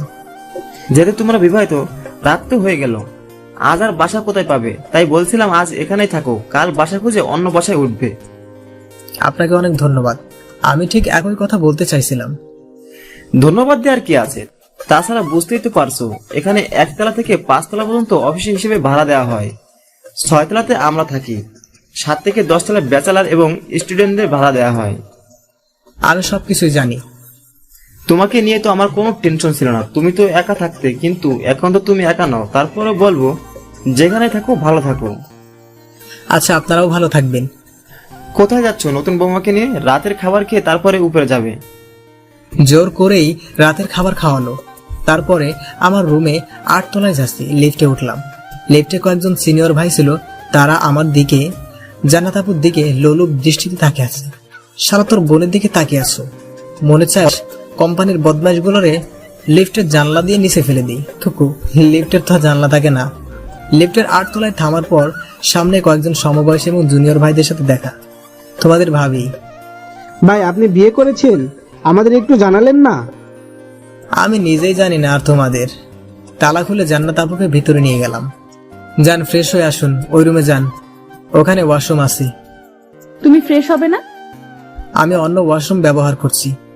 ফ্রেশ হয়ে আসার পরে। আমি এখন কি পরবো? কেন? আপনার পরনে যা আছে সেগুলোই পরে থাকুন। আপনি তো কিছু আনেননি। আমার পরনের জামা কাপড় ভিজে গেছে, আমি এখন কি পরবো? একটা বুদ্ধি আছে। কি বুদ্ধি? তাড়াতাড়ি বলো। আপনি আমার শার্ট প্যান্ট পরতে পারেন। কি? আমি তোমার শার্ট প্যান্ট পরবো না, কখনো না। তাহলে আর কি করা, এভাবেই থাকুন। না, এভাবে থাকলে আমার ঠান্ডা লেগে যাবে। কি করব? আমার এখানে তো মেয়েদের কোনো পোশাক নেই, আর এত রাত্রে বাইরে যাওয়া যাবে না। আচ্ছা, তোমার শার্ট প্যান্ট দাও। একটি শার্ট এবং প্যান্ট দিলাম, নিয়ে অন্য রুমে চলে গেল। হুসাইন, প্যান্ট পরতে পারছি না। এখন কি করব? কিছু একটা করো। আরেকটা বুদ্ধি আছে, লুঙ্গি। পরবে লুঙ্গি? লুঙ্গি? ছি, শেষ পর্যন্ত লুঙ্গি? না পড়লে নাই, এভাবেই থাকেন। আমার জলিতে তো মাথায় অনেক বুদ্ধি আছে। আচ্ছা, দাও তোমার লুঙ্গি। দরজা হালকা একটু ফাঁকা করে লুঙ্গি নিল। লুঙ্গি নেওয়ার সময় হাতে হালকা একটু টাচ লাগায় জান্নাত আপু কেঁপে উঠলো। খেয়াল করলাম জান্নাত আপুর কাঁপুনি আনমনে আমার হৃদয় টাচ করে ফেললো। দরজা হালকা ফাঁকা করে শার্ট এবং লুঙ্গি পরে লুঙ্গি ডান্স দিতে দিতে না হেঁটে হেঁটে সামনে এসে দাঁড়ালো। আমি অবাক হয়ে তাকিয়ে আছি। এই প্রথম জান্নাত আপুকে দেখে আমার হৃদয় টান অনুভব করছি। আমার সামনে একজন লুঙ্গি পরি দাঁড়িয়ে আছে। আপনাকে তো লুঙ্গিতে দারুণ লাগছে। লজ্জায় মাথা নিচু করে জান্নাত আপু নিজের এক পা দিয়ে অন্য পা চিমটি কাটছে। আমার চোখ আটকে আছে জান্নাত আপুর পায়ে। তার পায়ের আঙ্গুল, পায়ের নখ, পায়ের গোড়ালি আমাকে আকর্ষণ করছে, যেন সকল সৌন্দর্য পায়ে লুকিয়ে আছে। কিন্তু একটা কিছুতে অসম্পূর্ণ লাগছে। কি দেখছো? আপনার পা দেখছি। জান্নাত আপু লজ্জায় পাকা টমেটো হয়ে যাচ্ছে। ঘুরে আমার রুমে চলে গেলাম, সাথে সাথে বেরিয়ে আসলাম। এই চেয়ারটায় বসুন। চেয়ারে বসলো, হাঁটু গেড়ে তার সামনে বসলাম। পাটা দেখি। না না, আমার পা তোমাকে ধরতে হবে কেন? পা জোর করে ধরে বুকের সাথে লাগালাম। কি করছো কি? পকেটে হাত দিয়ে অসম্পূর্ণ জিনিসটা দুই পায়ে পরিয়ে দিলাম। পা দুইটা হাতে নিলাম। বারবার টাচ করার ফলে জান্নাত আপু কেঁপে কেঁপে উঠছে। জান্নাত আপু পাটা সরিয়ে নিল। আমার ঘোর কেটে গেল। একটু দূরে সরে, আপু আমি সরি, আসলে জোকের বসে কি করে ফেললাম। তুমি কেন সরি বলছো? আমার উপর, আমার প্রাণের উপর, আমার দেহের প্রতিটি অঙ্গ প্রত্যঙ্গের উপর তোমার অধিকার রয়েছে। কি বলছেন এসব? আমি যা বলেছি তার চুল পরিমাণ কথাও মিথ্যা নয়। আমি শুধু তোমার। তারপরেও আমি তো এই বিয়ে। তুমি আবার এসব কথা বলছো? কথা না বাড়িয়ে বেলকনিতে চলে আসলাম। কি থেকে কি হয়ে গেল মনে মনে ভাবতেছি। কি ভাবছো? নিষেধ করলেও ছাড়বে না, তাই জড়িয়ে ধরতে দিলাম। কিছু না। আচ্ছা, নূপুর কোথায় পেলে? আগে কেনা ছিল। তার জন্য কিনেছিলে? নুপুরটা দেখে পছন্দ হয়েছে তাই কিনেছি। আমি অনেক ভাগ্যবতী, তোমার পছন্দ করার নুপুরটা আমার পায়ের সৌন্দর্যটা আরো অনেক বাড়িয়ে দিয়েছে। জান্নাত আপু, আপনি ঘুমিয়ে পড়ুন। আবার আপু বলছো? আর একবার আপু বললে আমি কিন্তু। থাক, কিছু করতে হবে না, যান ঘুমিয়ে পড়ুন। না, আমি ঘুমাবো না, তোমার সাথে চাঁদ দেখবো। যেটা আপনার ইচ্ছা, নিষেধ করলে শুনবে না জানি। আচ্ছা, আজ আমাদের জীবনের গুরুত্বপূর্ণ কি জানো? কি আবার? কিছুই তো না। আজ আমাদের বাসর রাত। ধ্যাৎ, এই আটতলায় তো একটা বাসও নেই, তাহলে কিসের বাসের রাত? বাসর রাত। এভাবে কেন বললে? কিভাবে বললাম? চলো ঘুমাবে। রুমে আসার পরে জান্নাত, তুমি খাটে ঘুমিয়ে পড়ো, আমি অন্য রুমে ঘুমাবো। তুমি কি চাও বলো? তোমাকে না পেয়ে নিজেকে শেষ করে দেই? না, আমি তা চাই না। তাহলে নামাজ পড়ে চুপ করে শুয়ে পড়ো। আচ্ছা। নামাজ পড়ে খাটের এক কর্নারে শুয়ে পড়লাম। কিছুক্ষণ পর অনুভব করলাম জান্নাত আমার পাশে শুয়েছে। অনেকক্ষণ কোনো সাড়া শব্দ করছে না। হঠাৎ পিছন থেকে জড়িয়ে ধরলো। জড়িয়ে ধরে কানের নরম লতি মুখে নিয়ে অনবরত চুষছে। মাঝে মাঝে গাড়ি কামড় দিচ্ছে। আমি যেন মাতাল হয়ে যাচ্ছি। কি করছো? ভালো লাগছে না। কোনো কথা না বলে জড়িয়ে তার রোমান্টিক অত্যাচার করছে। আর থাকতে না পেরে জান্নাতের দিকে ঘুরে জান্নাতের গোলাপি ঠোঁটের নিজের ঠোঁট মিলিয়ে দিলাম। বাকি যা হয়েছে সব ইতিহাস। যে মাসে শুক্রবার নাই সেই মাসে বলবো।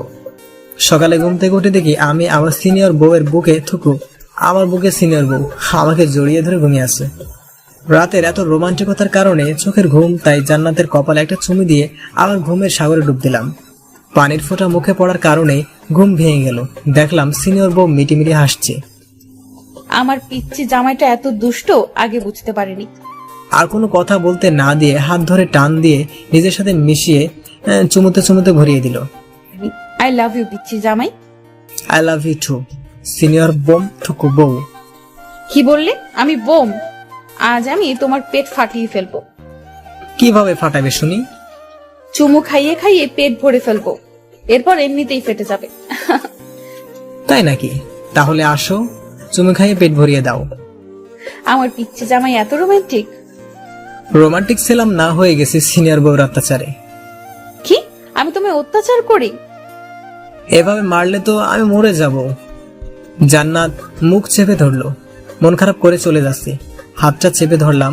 আমার দিকে ঘুরিয়ে দেখলাম কাঁদছেও। জান্নাত আপু, কাঁদছেন কেন? তুমি বারবার মরার কথা কেন বলো? তুমি বুঝতে পারো না আমি তোমাকে কতটা ভালোবাসি? আচ্ছা, আর বলবো না, হয়েছে। না, হয়নি। তুমি আবার আমাকে আপু বলে রাখছো। আসলে তুমি তো আমার সিনিয়র, তাই একটু সময় লাগবেই। ঠিক আছে, কিন্তু আমি যদি দেখি ইচ্ছে করে বলো তাহলে যে কি করব। আমার ভার্সিটিতে যেতে হবে, আর কোনো কথা বলা যাবে না। আমি কি বাসায় থাকবো নাকি? আমিও তো ভার্সিটিতে যাব। কথা কাটাকাটি করে হালকা নাস্তা করে দুজন একই রিক্সা চেপে ভার্সিটির সামনে নামলাম। রিক্সা থেকে নেমে জান্নাত রিক্সা ভাড়া দিল। দাও। কি দিব? কি দিবে বুঝতে পারছো না? না, কি দেব বলেন ম্যাডাম? মানি ব্যাগ দাও। ভয়ে মানিব্যাগ দিয়ে দিলাম। এতদিন কত শান্তিতে ছিল মানিব্যাগের টাকা, মনে মনে ভাবলাম। মানিব্যাগ থেকে 500 টাকা নিয়ে, এই নাও, পকেটে রাখো। আচ্ছা ম্যাডাম, আপনি শুধু আমার মানিব্যাগ থেকে কেন টাকা নেন? সেই ভার্সিটির প্রথম দিন থেকেই। বুঝতে পারছো না? না, আমার মাথায় কিছু আসছে না। বুঝতে হবে না, যাও ক্লাসে যাও। আর শোনো, ক্লাস শেষে আমার কেবিনে আসবে, তারপর বাসা খুঁজতে হবে। আচ্ছা, আমার মনে আছে। কি মনে আছে? বাসা খুঁজতে যাওয়ার কথা ক্লাসে যাওয়ার পর। হুসাইন, গতকাল বিকেলে কোথায় ছিলি? আর তোর ফোন বন্ধ ছিল কেন? সব বলবো, আগে ক্লাস শেষ করো। সব ক্লাস শেষে বাইরে আসার পর তৌফিক, ওই জায়গায় একটু বস, আমি আসছি। আমিও আসি। না, তুই বস। তুমি এসে গেছো, চলো। আমাদের সাথে তৌফিক যাবে। আচ্ছা চলো। বাহিরে বের হবার পর তৌফিককে নিয়ে বের হলাম। হুসাইন, আমরা কোথায় যাচ্ছি? বাসা খুঁজতে যাচ্ছি। নতুন বাসা কেন? ভার্সিটির কাছেই 2 রুমের একটা ফ্ল্যাট, ডাইনিং ড্রয়িং সহ ভাড়া করলাম। আগেরবার কত কষ্ট করতে হয়েছে, কেউ স্টুডেন্টদের কাছে ভাড়া দিতে চায়নি। ব্যাচেলরদের কষ্ট ব্যাচেলরাই বোঝে। একবার তো ভেবেছিলাম কোনো বাড়িওয়ালার মেয়ে বিয়ে করে ঘর জামাই থাকি। কি বললে তুমি? তৌফিক অবাক চোখে তাকিয়ে আছে। হুসাইন, এবার তো বল ব্যাপারটা কি? হঠাৎ বাসা পরিবর্তন করলি? সব বলবো, আগে আমার বোনকে ফোন দিয়ে আসতে বল, তারপর বলছি। মিতুকে আবার কেন ফোন দিব? দিতে বলেছি দিবি। মিতু আসার পরে আমরা একটা রেস্টুরেন্টে গেলাম। আমি আর ম্যাডাম এক পাশে, অন্য পাশে মিতু আর তৌফিক।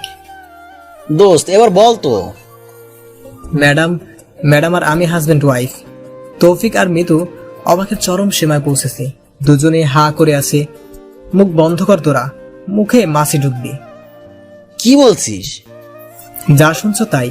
মেশিন নষ্ট নাকি, ব্যাটারি লাগবে? মস্করা বাদ দিয়ে বল কিভাবে কি। তৌফিক ও মিতুকে সব বললাম। ভাইয়া আমাদের একটু জানালেন না? নিজেই তো জানতাম না। তৌফিক ও মিতুকে ট্রিট দিয়ে আমি ও আমার ম্যাডাম বউ নতুন বাসায় উঠলাম। বাসার সবকিছু ঠিক করতে করতে রাত 10টা। তৌফিককে বিদায় দিলাম। অনেক ক্লান্ত থাকার কারণে সিনিয়র বউকে জড়িয়ে ধরে চুলের ঘ্রাণ নিচ্ছি, মাঝে মাঝে ঘাড়ে নাক ঘষছি। জান্নাত কেঁপে কেঁপে উঠছে আর রোমান্টিক অত্যাচার করছে। আর থাকতে না পেরে জান্নাতের দিকে ঘুরে জান্নাতের গোলাপি ঠোঁটের সাথে নিজের ঠোঁট মিলিয়ে দিলাম। বাকি যা হয়েছে সব ইতিহাস। যেই মাসে শনিবার নাই সেই মাসে বলবো। সিজন 1 শেষ। সিজন 2 জন্য অপেক্ষা করুন। কি পাঠক পাঠিকারা, আপনাদের লজ্জা করে না? কি ভিউয়ার্সরা, আপনাদের লজ্জা করে না? অন্যদের মিশন দেখছেন? যান আপনারা আপনাদের মনের মানুষের সাথে মিশন শুরু করেন, কিন্তু শর্ত, আপনার মনের মানুষের সাথে কিন্তু বিয়ে করে তারপর মিশন শুরু করতে হবে। আগে করলে কিন্তু জিনা করার গুনাহ হবে। আল্লাহ হাফেজ। হ্যালো বন্ধুরা, গল্পটি কেমন লাগলো অবশ্যই কমেন্ট করে জানাবেন। যদি ভালো লাগে একটা লাইক করবেন, আর সাবস্ক্রাইব করে না থাকলে অবশ্যই সাবস্ক্রাইব করবেন। আর কেমন গল্প শুনতে চান সেটাও জানাতে পারেন। ধন্যবাদ।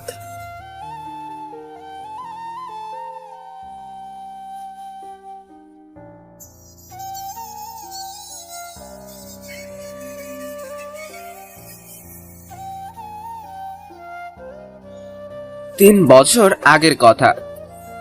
ভাইয়া আমাদের একটু জানালেন না? নিজেই তো জানতাম না।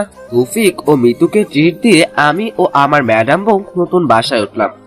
বাসার সবকিছু ঠিক করতে করতে রাত 10টা। তৌফিককে বিদায় দিয়ে অনেক ক্লান্ত থাকার কারণে সিনিয়র বউকে জড়িয়ে ধরে চুলের ঘ্রাণ নিচ্ছি, মাঝে মাঝে ঘাড়ে নাক ঘষছি। জান্নাত কেঁপে কেঁপে উঠছে। কখন ঘুমিয়েছি মনেই নেই। পরের দিন রেডি হয়ে ভার্সিটিতে গেলাম। জান্নাত এবং আমি পাশাপাশি হেঁটে যাচ্ছি। সামনে এসে দাঁড়ালো জান্নাতের ভাই। জান্নাত, তোর সাথে কথা ছিল।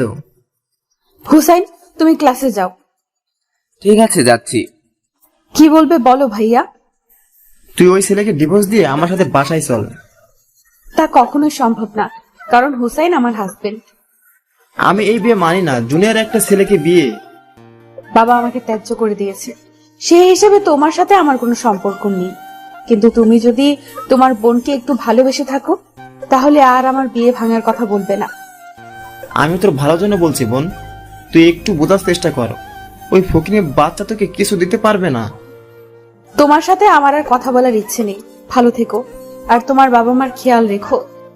কিছুক্ষণ পর জান্নাত অনার্স ফার্স্ট ইয়ারে ক্লাস নিচ্ছে। হঠাৎ দরজায় তৌফিক। ম্যাডাম, হুসাইন।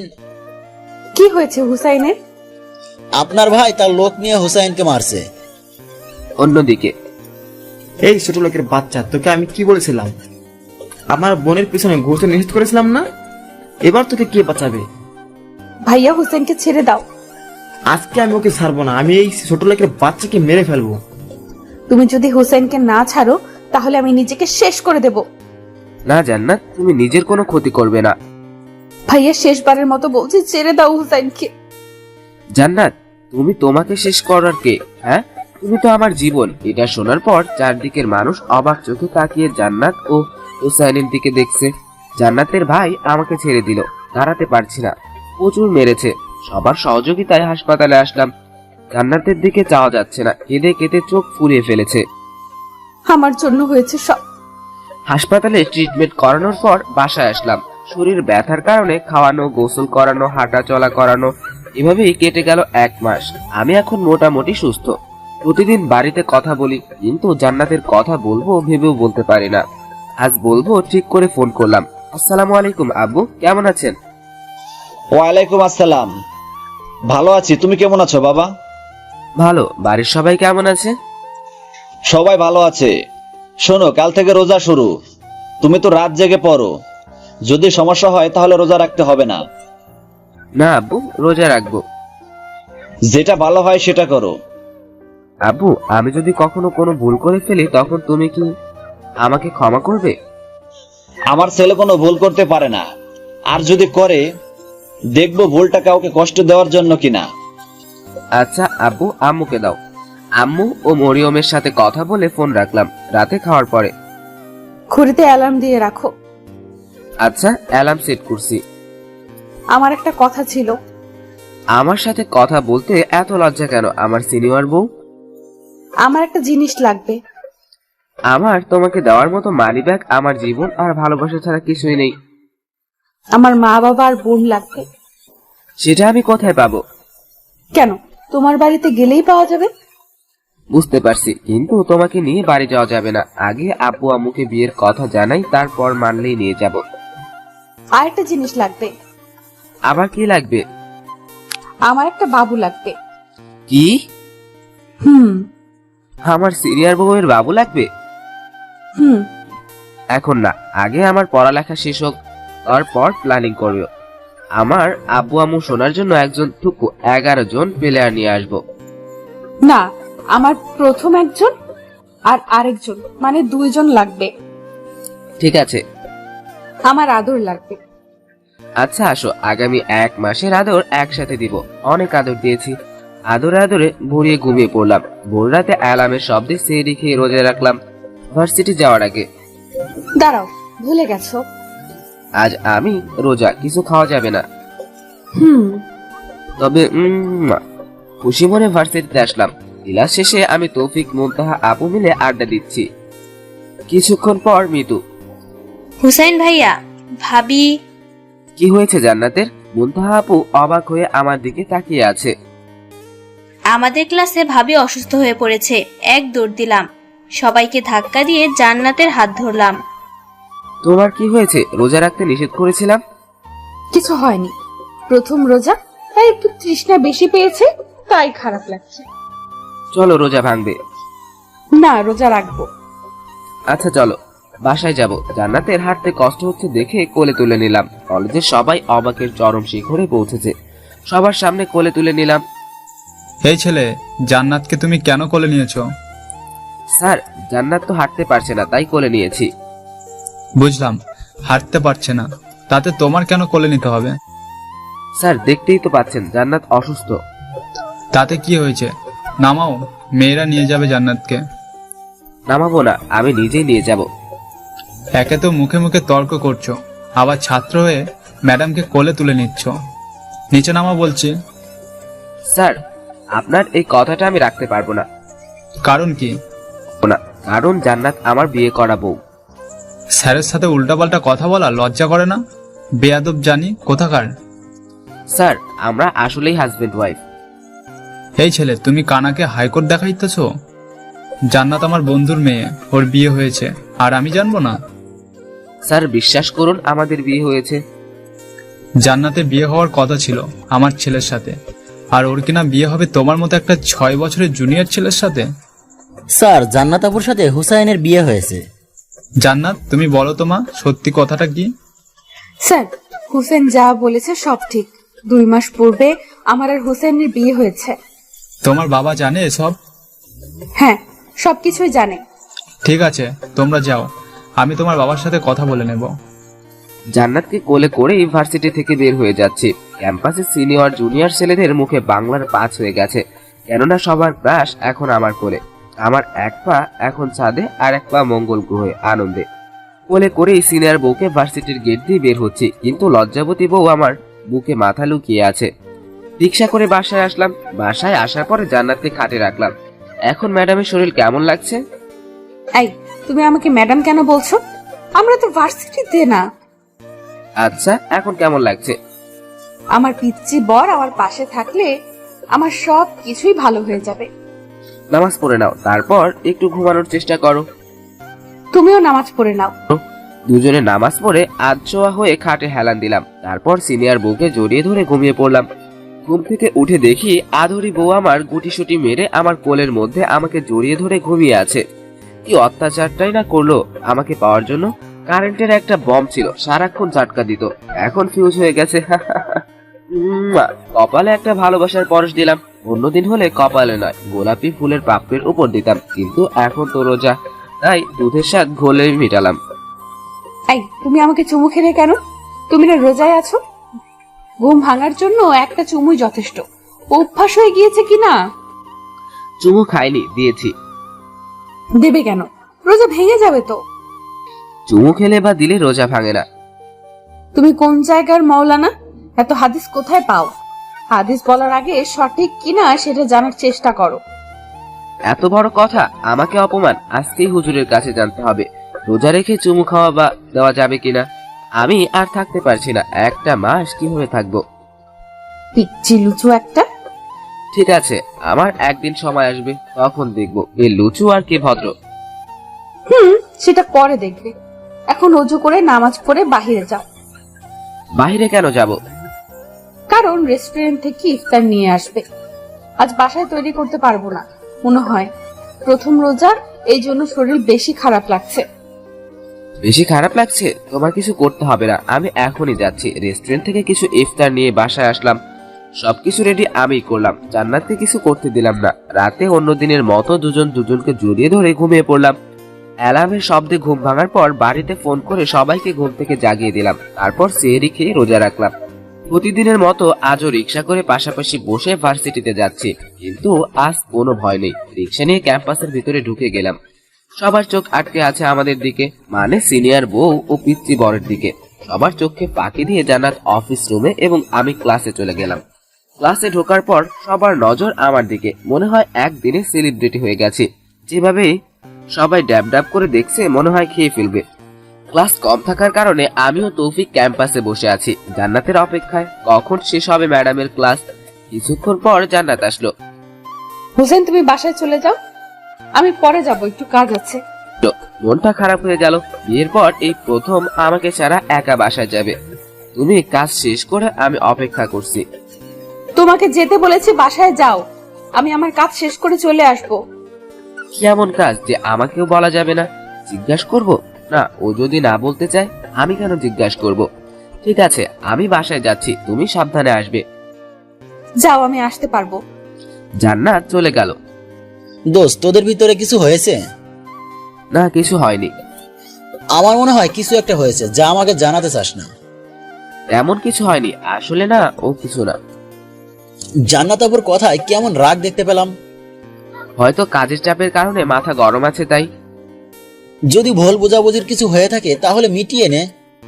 তেমন কিছু না, চল বাসায় যাব। বাসায় আসলাম 3 ঘন্টা হয়ে গেল, কিন্তু জান্নাত এখনো বাসায় ফিরছে না। এজন্য চিন্তা হচ্ছে। মনে একটাই ভাবনা, গতকাল রাতের জন্য রাগ করেনি তো। অনেকক্ষণ ধরে বেলকনিতে দাঁড়িয়ে রাস্তার দিকে তাকিয়ে আছি। হঠাৎ একটি গাড়ি এসে বাসার সামনে দাঁড়ালো। দেখলাম জান্নাত গাড়ি থেকে নামছে। গাড়ি থেকে নেমে হাত নেড়ে বিদায় জানালো, কিন্তু কাকে বিদায় জানালো দেখতে পারলাম না। জান্নাত রুমে আসলো। এত লেট করলে কেন? কাজ ছিল, তাই লেট হয়েছে। কি এমন কাজ যে আমাকে বলা যায় না? গাড়ি করে কে দিয়ে গেল? যাও ফ্রেশ হয়ে এসো, ইফতারের সময় হয়ে গেছে। তুমি ইফতার করো, আমি রোজা ভেঙে ফেলেছি। তোমার শরীর খারাপ, তুমি ঠিক আছো তো? একদম পারফেক্ট আছি, টেনশন করতে হবে না। রোজা ভেঙে ফেলেছো তাতে কি? ফ্রেশ হয়ে আসো, একসাথে ইফতার করব। তোমাকে করতে বলেছি, তুমি করো। একা ইফতার করে নামাজ পড়ে জান্নাতকে নামাজ পড়তে বললাম। কোনো কথা না বলে জান্নাত নামাজ পড়ে নিল। একসাথে রাতে খাবার খেয়ে পড়তে বসলাম। হ্যালো, আসসালামু আলাইকুম। ওয়ালাইকুম আসসালাম। আব্বু কেমন আছেন? মরিয়ম, আম্মু, নানু কেমন আছে? নানু এখন আমাদের বাড়িতেই থাকে, মরিয়মের একা থাকতে অসুবিধা হওয়ার কারণে। সবাই ভালো আছে। ঈদের তো বেশি দিন বাকি নেই, তা বাড়িতে আসবে কোন দিন? আব্বু, এবার ঈদে বাড়ি যাব না, সামনেই। আমি কিছুই শুনতে চাই না। ভার্সিটি বন্ধ হলেই বাড়ি চলে আসবে। আব্বু, বোঝার চেষ্টা করেন। আমি না হয় বুঝলাম, মরিয়মকে কে বুঝাবে? দেখি কি করা যায়। ঠিক আছে, এখন রাখি, পড়ো। আমি বাড়ি গেলে জান্নাত কোথায় থাকবে? ওকে একা রাখা যাবে না। ঘুমাতে গিয়ে দেখলাম জান্নাত আগেই ঘুমিয়ে আছে। যার আমাকে জড়িয়ে না ধরলে ঘুম আসে না, সে কিনা। আমি খাটে শুয়ে পড়লাম। কিছুক্ষণ পর দেখি জান্নাত নড়াচড়া করছে। হয়তো ঘুম আসছে না, তাই আমি কাছে টেনে নিয়ে জড়িয়ে ধরে ঘুমিয়ে পড়লাম। ভোর রাতে অ্যালার্মের শব্দে দুজনে উঠে সেহরি খেয়ে রোজা রাখলাম। প্রতিদিনের মতো ভার্সিটি যাচ্ছি, কিন্তু আজ আমার মনে হারানোর ভয়। পাশাপাশি রিকশায় বসে কোনো কথা ছাড়াই ভার্সিটিতে পৌঁছে গেলাম। ক্লাস করে বের হয়ে জান্নাতের জন্য অপেক্ষা করছি, একসাথে বাসায় যাওয়ার জন্য। হোসাইন, তোর মন খারাপ কেন? কোথায় মন খারাপ? থাক, বলতে হবে না। ম্যাডাম ভাবির ক্লাস শেষ হতে হতে আমরা বাইরে থেকে ঘুরে আসি। দেখে আসি জান্নাতের ক্লাস কখন শেষ হবে। যাও রোমিও, সিনিয়র জুনিয়র জুলিয়েট কখন বের হয়ে দেখো। হা হা হা। ম্যাডাম ভাবি, জান্নাতের কেবিনের সামনে আসলাম, কিন্তু কেবিনে তালা দেওয়া। তাই অফিস রুমে গেলাম। সেখানে গিয়ে জানতে পারলাম অনেক আগেই জান্নাত ক্লাস শেষ হয়ে গেছে। মন খারাপ করে মুনতাহা আপুদের কাছে আসলাম। রোমিও, মন খারাপ কেন? ভাবি ছেড়ে চলে গেছে নাকি? কথাটা মনে আঘাত করলো। ওর ক্লাস অনেক আগে শেষ হয়েছে, তাই বাসায় চলে গেছে। তাহলে তো কোনো বাধা নেই, চল আজকে ঘুরতে যাব। না, আমি বাসায় যাব। বাসায় যাবে মানে? আমাদের সাথে যেতে হবে। চলো না ভাইয়া, অনেক মজা হবে। চল দোস্ত, তোর মনটা ভালো হয়ে যাবে। এক প্রকার টেনেই রিকশায় উঠালো। রিকশা গিয়ে পার্কের সামনে থামলো। পার্কে অনেকক্ষণ ঘুরে মুনতাহাপুর বাজেটে আইসক্রিম ফুচকা খেলাম। সবার সাথে সময় কাটিয়ে এখন ভালো লাগছে। হোসাইন, চল আজকে আমি ট্রিট দেব। কিসের ট্রিট? পাওনা ট্রিট, এখন বুঝবে না? পাশের কফি শপে চোখ পড়লো। জান্নাত একটি ছেলের সাথে বসে আছে। ছেলেটাকে চেনা চেনা লাগছে। হ্যাঁ, মনে পড়েছে, এটাই সেই ছেলে যে আমাকে ফলো করতো অনেকদিন যাবত, এখন ফলো করে না।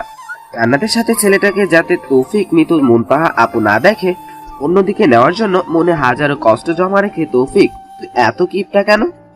কিপটা মানে? মানে তুই তো জানিস আমরা তোর মতো রাক্ষস না। আমি রাক্ষস? এত কিছু খাওয়ার পরে তো ট্রিটের কিছু খেতে পারবো না। খেতে হলে আমাদের রাক্ষস এবং রাক্ষসী হতে হবে। ট্রিটের কথা আগে বললেই পারতো, তাহলে কম খেতাম। খরচ কমানোর জন্য শেষ পর্যন্ত দুর্নীতি করলি? যা করলি তা তো গ্রামের বিয়ের সাথে মিলে যায়। তুই এত কিপটা, তোকে আমার বন্ধু বলতেও আনন্দ লাগে, থুকু কষ্ট লাগে। হুসাইন, গ্রামের বিয়ের সাথে কি মিলে যায়? আর বলো না আপু, গ্রামের বিয়েতে বরপক্ষ আসলে বিভিন্ন প্রকার শরবত খাইয়ে পেট ভরিয়ে ফেলে, তারপর বরপক্ষ কিছুই খেতে পারে না। ভাইয়া, কি কি শরবত খাওয়াই? যেমন রবজা, লেবু শরবত, ইসুপগুলি, শেষে ট্যাঙের টুকু হলুদের শরবত খাওয়ায়। আজ তৌফিক সেই রকম করলো। শালা কিপটুস। মনের হাহাকার দূর করার জন্য কথার ভিতর ডুবে থাকতে চাইছি, কিন্তু মন তো মানে না। রেডি থাকো। শালা, তোর জন্য আমার হলুদের শরবত খেতে হবে?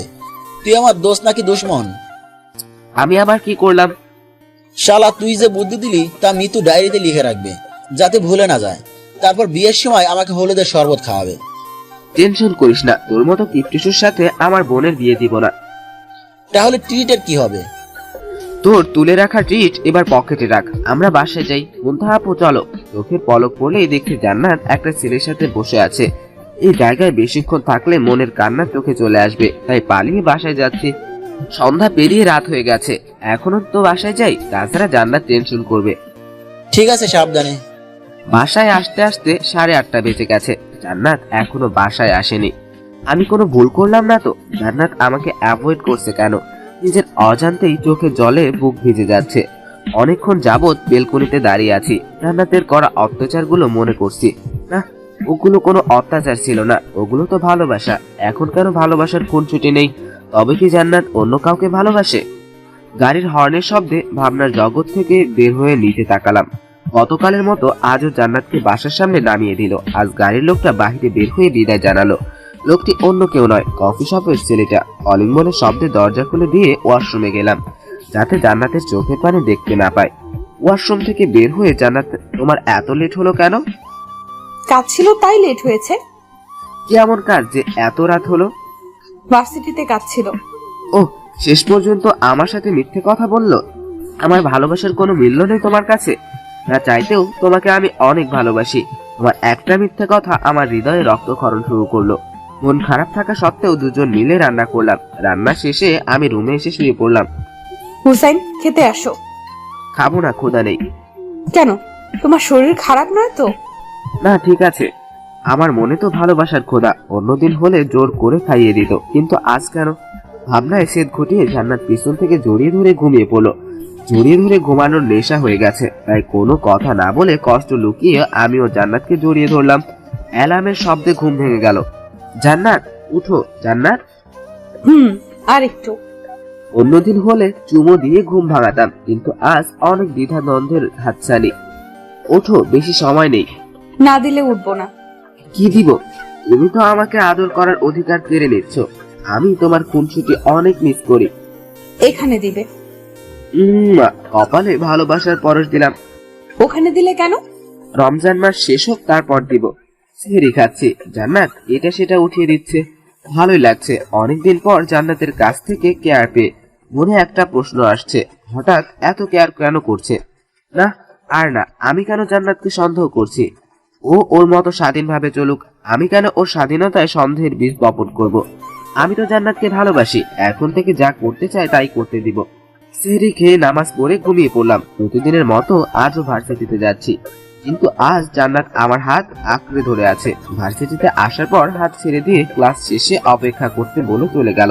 ক্লাস শেষে অনেকক্ষণ অপেক্ষা করছি, কিন্তু জান্নাত আসার নাম নেই। বিরক্ত হয়ে জান্নাতের কেবিনের সামনে গেলাম। একজন ভিতরে আছে, যার সাথে হেসে হেসে কথা বলছে। তুমি নাকি পিসি ছেলেকে বিয়ে করছো? হ্যাঁ করেছি, তাতে কি? তোমার তো আমার সাথে বিয়ে হওয়ার কথা ছিল। ছিল, কিন্তু এখন সম্ভব না। কেন সম্ভব না? চাইলেই হয়। তুমি ওই ছেলেকে ডিভোর্স দিয়ে আমাকে বিয়ে করো। জান্নাত চুপ করে আছে। তাহলে কি মৌনতা সম্মতির লক্ষণ? কেবিনের বাহিরে ছায়া দেখে সেদিকে তাকিয়ে চুপ করে আছে। বাইরে কে? ম্যাডাম, আমি। ঠিক আছে, অপেক্ষা করো। জান্নাত ওই লোকটির সামনে আমার পরিচয় কেন দিল না? আমি কি এতটাই অযোগ্য? এমনিতেই টেনশন, তার উপরে মাথা ব্যথা, মাথা ঘুরছে, চোখে ঝাপসা দেখছি। একটা শব্দ হলো, আমি নিচে পড়ে যাওয়ার শব্দ। চোখ খুলে নিজেকে বাসায় আবিষ্কার করলাম। জান্নাত মাথার কাছে বসেছিল। তোমার শরীর এখন কেমন লাগছে? আমার কি হয়েছিল? তুমি ভার্সিটিতে মাথা ঘুরে পড়ে গিয়েছিলে। ওহ, কি হয়েছিল তখন? একটু মাথা ব্যথা করছিল, তাই হয়তো পড়ে গিয়েছি। এভাবে জান্নাতের কেয়ার করা, অবহেলা করা এর মাঝে চলছিল। আজ শুক্রবার, জান্নাত আমি দুজনেই বাসায়। আজ মাথা ব্যথার পরিমাণ বেশি, তাই কিছু না বলে শুয়ে রইলাম। এই, তোমার শরীর খারাপ? তেমন না, একটু মাথা ব্যথা করছে। চলো ডাক্তারের কাছে যাব। ডাক্তারের কাছে যাওয়ার পর ডাক্তার বলল অতিরিক্ত টেনশন এবং ডিপ্রেশনের কারণে মাথা ব্যথা করছে। কিছু ওষুধ দিল, সাথে চশমা দিয়ে চাশমিশ বানিয়ে দিল। বাসায় আসার পর রেস্ট নিলাম। বিকেলে শরীর মোটামুটি সুস্থ। হুসাইন, আমি একটু বাইরে গেলাম। আচ্ছা যাও, তবে সন্ধ্যার আগে চলে আসবে। আসবো? হায় রে দুনিয়া, যে মেয়ে আমাকে ভালোবেসে বাবা মাকে ছেড়ে চলে আসতো, সেই কিনা সব ভুলে যাচ্ছে। সন্ধ্যার পরে জান্নাত বাসায় আসতো, কিন্তু আজ অন্য দিনের চেয়ে খুশি। তোমাকে না বললাম সন্ধ্যার আগে বাসায় আসতে? তুমি সন্ধ্যার পরে আসছো, কারণ কি? আসলে একটু লেট হয়ে গেছে, আর হবে না। এই প্রথম জান্নাতকে ধমক দিলাম। তুমি কি চাও তোমাকে প্রতিদিন ধমক দেই? জান্নাত মাথা নিচু করে আছে, চোখ দিয়ে টপ টপ পানি পড়ছে। সবকিছু নিয়ম কানুন থাকা দরকার, এটা ভেবে দুপুরে সিদ্ধান্ত নিয়েছি জান্নাতকে শাসন করতে হবে, যাতে জান্নাতকে হারাতে না হয়। রাতে জান্নাতকে ডেকে নিজে হাতে খাইয়ে দিলাম এবং আমি খেলাম। রাতে ঘুমানোর সময় আমি নিজ থেকে জান্নাতকে কাছে টেনে জড়িয়ে ধরে চুলের ঘ্রাণ নিয়ে ঘুমিয়ে পড়লাম। সকালে রিকশায় ভার্সিটিতে যাচ্ছি। এখন থেকে ক্লাস শেষ হলে তাড়াতাড়ি বাসায় চলে যাব, ঠিক আছে? ধমক খাওয়ার পর ছোট ছোট শব্দে কথা বলে, মাঝে মাঝে অ্যাপ্লাই করতে হবে। ক্লাস শেষে ক্যাম্পাসে অপেক্ষা করছি, কিন্তু ম্যাডামের আসার নাম নাই। তাই পিয়ন দিয়ে জান্নাতের কেবিনে খুলে সেখানে বসলাম। সবাই জানে আমি জান্নাতের হাজবেন্ড, তাই সুযোগ কাজে লাগালাম। কিছুক্ষণ পর জান্নাত আসলো, অবাক হয়ে আমার দিকে তাকিয়ে আছে। কি দেখছো? না কিছু না। হুসাইন, আমার সাথে একটা পার্টিতে যেতে হবে। ঠিক আছে, কখন যেতে হবে? জান্নাতের কোনো আবদার অপূর্ণ রাখি না, তাই রাজি হয়ে গেলাম। বিকেলে যাব। না, ইফতার করে তারপর। আচ্ছা। যথা সময়ে পার্টিতে উপস্থিত হলাম। রোজা থাকার কারণে ইফতার করে পার্টিতে যোগ দিলাম। পার্টিতে জান্নাতের পরিবার, প্রিন্সিপাল স্যারের পরিবার সবাই আছে। জান্নাতের বাবা এবং ভাইকে সালাম দিলাম, কিন্তু সালাম দিল না। মনে মনে একটু প্রশ্ন, এরা হিন্দু নয় তো? বর্তমানে হিন্দুদের সালাম দিলে তাও সালামের জবাব দেয়। হুসাইন, এই আমার ছেলে সাফিন। হ্যালো, আমি মোহাম্মদ আনোয়ার হোসেন। সাফিন, এই হলো জান্নাতের husband. I see. Hello, I am Shafin Ahmed. Nice to meet you. Have a good day. ভাবের ছেলে ইংরেজি ফোটায়। কিছুক্ষণ মাইকের অ্যানাউন্সমেন্ট শুনে স্টেজের দিকে চোখ গেল। এঙ্গেজমেন্ট পার্টিতে সেই ছেলে যে আমাকে ফলো করত। আমার আত্মা বের হয়ে যাওয়ার অবস্থা। আজ আমি জান্নাতকে হারিয়ে ফেলবো না তো? জান্নাত সেই ছেলেটির পাশে দাঁড়িয়ে আছে। লেডিস এন্ড জেন্টলম্যান, আজ আমার একমাত্র ছেলে আফিফ মাহমুদের সাথে আমার বন্ধুর মেয়ে জান্নাত জাহানের এঙ্গেজমেন্ট ঘোষণা করছি। হাই পৃথিবী, নিজের বউয়ের এঙ্গেজমেন্ট পার্টিতে আসলাম, তাও তার ইচ্ছায়। আগামী শুক্রবার বিয়ের আয়োজন করা হবে, আপনারা আমন্ত্রিত। পাশাপাশি বিয়ের কার্ড পৌঁছে দেওয়া হবে। কি করব আমি? জান্নাত খুব হাসি খুশি, সাথে জান্নাতের পরিবার। কি করে জান্নাত আমার সাথে ভালোবাসার অভিনয় করলো? জান্নাতের খুশির জন্য আমি সবকিছু করতে পারি। ও যদি চলে যায় আমি কোনো বাধা দিব না। প্রচুর কাঁদতে ইচ্ছা করছে, কাঁদলে নাকি কষ্ট হালকা হয়। মনের কান্না, মনের কষ্ট যদি কাউকে দেখাতে পারতাম তাহলে সবাই বুঝতো আমি জান্নাতকে কতটুকু ভালোবাসি। কিছুক্ষণ পর জান্নাত আসলো। তুমি কিছু খেয়েছো? না, কিছু খাবো না, আমার খিদে নেই। তোমার শরীর খারাপ লাগছে? বাসায় যাবে?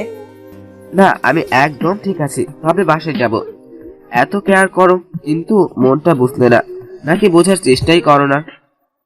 একটু পর পার্টি শেষ হবে, তখন বাসায় যাব। আচ্ছা ঠিক আছে। রাতে আমি ঘুমানোর সময় একটা বালিশ নিয়ে অন্য রুমে যাচ্ছি। এই, তুমি কোথায় যাচ্ছ? পাশের বাসায় থুকু রুমে যাচ্ছি। আজ থেকে আমি ওই রুমেই ঘুমাবো। পাশের রুমে কেন? কোনো কেন নেই, আজ থেকে আমি ওই রুমেই থাকবো।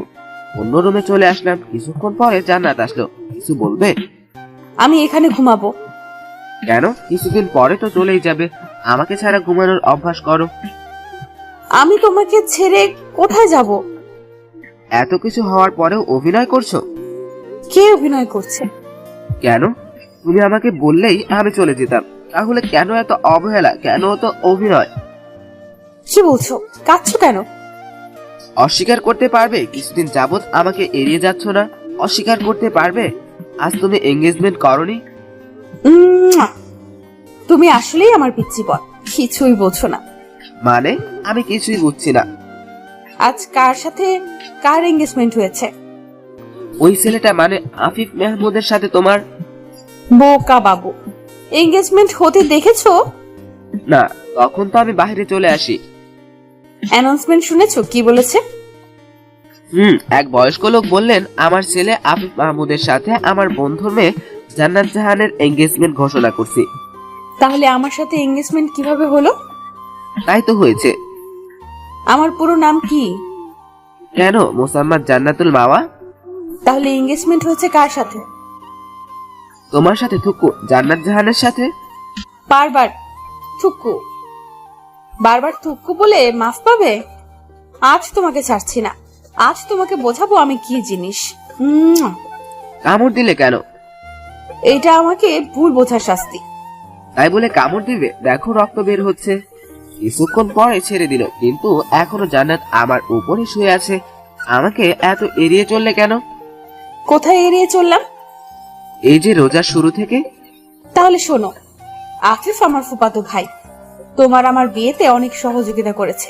তাই আমি জান্নাত জাহানের আফিফের সাথে মিলানোর জন্য আফিফের সাথে দেখা করতাম। তাছাড়া কি সহযোগিতা করেছে? যেমন তোমাকে ফলো করা, কি করো, কোথায় যাও, কোথায় থাকো ইত্যাদি, তোমাকে কিডন্যাপ করা। সবকিছুর পিছনে কলকাঠি তাহলে তুমিই নেড়েছো? তোমাকে পাওয়ার জন্য সব করতে পারি। বুঝলাম। এখন বলো তোমার তাছাড়াটা কি? তাছাড়া রোজার পর থেকে আমার পিচ্চি বরটা একটুও আমার সাথে বউ বউ খেলেনি, একটুও আদর করেনি। তাহলে আসো একটু আদর করি। তুমি তো বললে রোজার ভেতরে। হুজুরের সাথে আমি দেখা করে সবকিছু জেনেছি। রাতে আদর করলে কোনো অসুবিধা নেই। তারপর যা হলো ইতিহাস। যেই সপ্তাহে শুক্রবার নেই সেই সপ্তাহে ইতিহাস বলল। সকালে হোসাইন ওঠো, আর কত ঘুমাবে? রাতে তো একটুও ঘুমাতে দাওনি, এখন একটু ঘুমাই। পরে ঘুমাও, আপু ফোন করেছে। এত সকালে আব্বুর ফোন? আল্লাহ জানে আবার কি হলো। আগে কথা বলো। হ্যালো, আসসালামু আলাইকুম। ওয়ালাইকুম আসসালাম। আব্বু কেমন আছেন? বাড়ির সবাই কেমন আছে? সবাই ভালো আছে। তা তুমি আসবে কোন দিন? 3 দিন পর ভার্সিটি বন্ধ হয়ে যাবে, তার পরের দিন রওনা করব। সাবধানে এসো। ঠিক আছে আব্বু। আর একটা কথা, তাড়াহুড়া করবে না, সময়ের চেয়ে জীবনের মূল্য অনেক বেশি। আচ্ছা আব্বু, রাখি, আল্লাহ হাফেজ। পাশে বসে জান্নাত সব কথা শুনছিল। তুমি বাড়ি গেলে আমি থাকবো কিভাবে? কেন একা থাকবে? তা না হলে আফিফ ভাই তো আছে, টুকু। আবার থুক্কু? আজ তোমার থুক্কুর বংশ নির্বংশ করব। কিন্তু আমি রোজা, পুরো রোমান্স করতে পারবো না, তবে মার বন্ধ করলে তোমাকে আমার সাথে বাড়ি নিয়ে যেতে পারি। সত্যি বলছো? কপালের ভালোবাসার পরশ এঁকে দিলাম। আব্বু আম্মু বাড়ির সবাই কি মেনে নেবে? প্রথমে একটু রাগ করবে, কিন্তু পরে ঠিক মেনে নিবে। তাই যেন হয়, আমার ভয় করছে। কোনো ভয় নেই, আমি পাশে আছি তো। ভার্সিটি আসতে যেতে 2 দিন কেটে গেল। আজ ভার্সিটি ছুটি হবে, রিকশায় যাচ্ছি।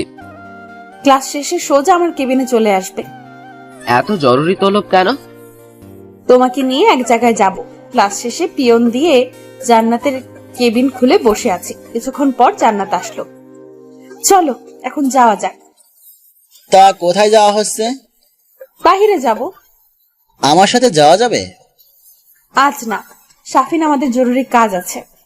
ঠিক আছে। হুসেন চলো, লেট হয়ে যাচ্ছে। অনেক খুশি কফিন টুকু শাফিনের সামনে আমাকে গুরুত্ব দেওয়ার জন্য। চলো যাই। ভার্সিটির গেট থেকে বের হয়ে জান্নাতের বলা জায়গায়, মানে একটা শপিং মলের সামনে আসলাম। আব্বু আম্মু মরিয়ম নানুর সাথে জান্নাত ও নিজের জন্য শপিং করলাম। এবার চলো, অনেক কিছু কিনলাম। সবার জন্য আরো শপিং করব। আরো আমার কাছে বেশি টাকা নেই অবশিষ্ট। তাতে কি, আমি দেব। তুমি টাকা পাবে কোথায়? তোমার সিনিয়র বউ ভার্সিটির ম্যাডাম তো ভুলে যাচ্ছ? তোমার থেকে আমি টাকা নিব না। আমার সব কিছুই তোমার। নেবে না মানে? নিতে হবে। শেষ পর্যন্ত প্রত্যেকের জন্য 2টা করে সেট শপিং করলো। শপিং করে বাসায় আসলাম। রাতে খেয়ে শুয়ে পড়লাম। পরের দিন বিকেলে বাসে করে বাসে যাচ্ছি। অনেক দিনের স্বপ্ন ছিল বউয়ের সাথে বাসের সিটে বসে রোমান্স করতে করতে বাড়ি যাব। মধ্যরাতে ঝড় বৃষ্টি শুরু হলো। জান্নাত ভয়ে আমাকে জড়িয়ে ধরে কাঁপছে। মরণের ভয় সকলের আছে, তাই সময়ের কাজ সময় করুন, মানে ইবাদত। সকাল 7টার সময় বাদ মেহেরপুর পৌঁছালো। বাস থেকে নামতে 7:30। বাইরে এসে একটা অটো রিজার্ভ করলাম। নতুন বউ বলে কথা। অটোতে ওঠার পর, হুসাইন, আব্বু আম্মু আমাকে মেনে নেবে তো? আমার সিনিয়র বউ দেখতে কোনো দিক দিয়ে অসুন্দর যে অপছন্দ করবে? আমি একদম সুন্দর না। আগে বাড়ি যাই, তারপর দেখা যাবে। বাড়ি আসার পরে সবার মুখে একটাই প্রশ্ন, আমার সাথে মেয়েটিকে। আমার উত্তর পরে বলবো। এখন বাসায় যাই। বাসার গেট খোলা থাকার কারণে ভিতরে ঢুকলাম। ভাইয়া, আম্মু, ভাইয়া এসেছে। আব্বু আম্মু নানু কোথায়? আব্বু বাহিরে গেছে, আম্মু রান্নাঘরে, আর নানু আমার রুমে। বড় বাঁচা বাজলাম সরাসরি অ্যাটাক থেকে। ভাইয়া, ইনি কে? আমি তোমার ভাবি। ভাবি? আমার নানা ভাই আসছে। হ্যাঁ নানু, তুমি কেমন আছো? আমি ভালো আছি। তা মেয়েটা কে? তোমার সতীন। কি, আমাদের না জানিয়ে বিয়ে করে ফেললি? নানা ভাই কে বিয়ে করেছে মা? কে আবার? তোর গুণধর ছেলে হুসেন। মা যা বলছে তা কি ঠিক? আম্মু আসলে আমাদের জানালেই তো পারতি, আমরা কি তোর অমতে কিছু করতাম? আম্মু সব দোষ আমার। আমি জোর করে হুসেনকে বিয়ে করেছি। মরিয়ম, এই মরিয়ম। হ্যাঁ হ্যাঁ নানু। আমার সতীনকে নিয়ে হুসাইনের রুমে যা। ভাবি, আসো আমার সাথে। জান্নাতকে নিয়ে মরিয়ম ভিতরে গেল। হুসেন, আমরা না হয় মেনে নিলাম, কিন্তু তোর আব্বু? শোনো, ছেলে একটা ভুল করে ফেলেছে। কি ভুল করেছো? বাবা, মাথা গরম করো না, ঠান্ডা মাথায় শুনো। কি ভুল করেছো সেটা তো শুনি, তারপর মাথা গরম থাকবে না ঠান্ডা থাকবে দেখবো। হুসাইন, কতক্ষণ যাবত দেখছে হুসাইন ভুল সবার মাথায় চলছে। হুসাইন বিয়ে করে বউ নিয়ে বাড়ি আসছে। কি? একটু শান্ত হয়ে ঠান্ডা মাথায় আগে কথাগুলো শুনো। কি আর শোনার বাকি আছে?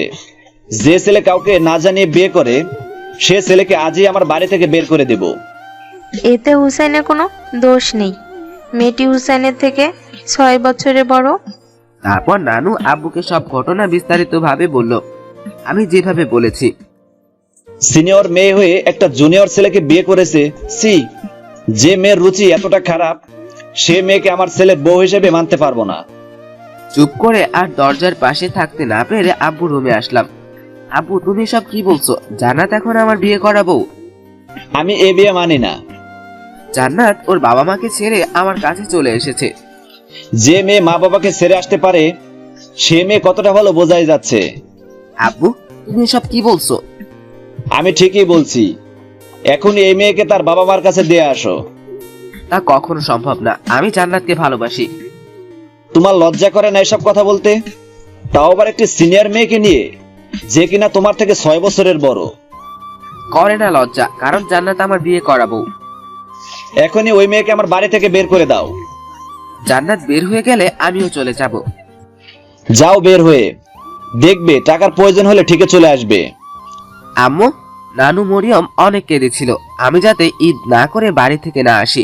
সকল মায়া ত্যাগ করে চলে আসলাম। ঢাকায় আসতে আসতে সকাল 8টা। ভালোবাসা, খুনসুটি, হাসি, অত্যাচার, অভিমান সবকিছু জান্নাতের থেকে হারিয়ে গেল। আম্মু, নানু, মরিয়ম ফোন করে অনেক কান্না করছে বাড়ি ফিরে যাওয়ার জন্য। অতিরিক্ত কান্নার ফলে জান্নাত মাঝে মাঝে অজ্ঞান হয়ে যাচ্ছে। জান্নাত এভাবে আর কান্না করবে না। আমি কি করব? আমি যে আর বলতে পারলো না, সাথে সাথেই অজ্ঞান হয়ে গেল। হাসপাতালে ভর্তি করলাম। অনেকক্ষণ ডাক্তার পরীক্ষা করে বাহিরে আসলো। ডাক্তার মিটিমিটি হাসছে। কি হয়েছে ডাক্তার? জান্নাত ঠিক আছে তো? টেনশন কম করতে হবে, রুটিন মেনে চলতে হবে, তাহলেই দুজন সুস্থ থাকবে। দুজন মানে? খুশির সংবাদ, আপনি বাবা হচ্ছেন আর আপনার ওয়াইফ মা। খুশিতে চোখ দিয়ে পানি বের হয়ে গেছে।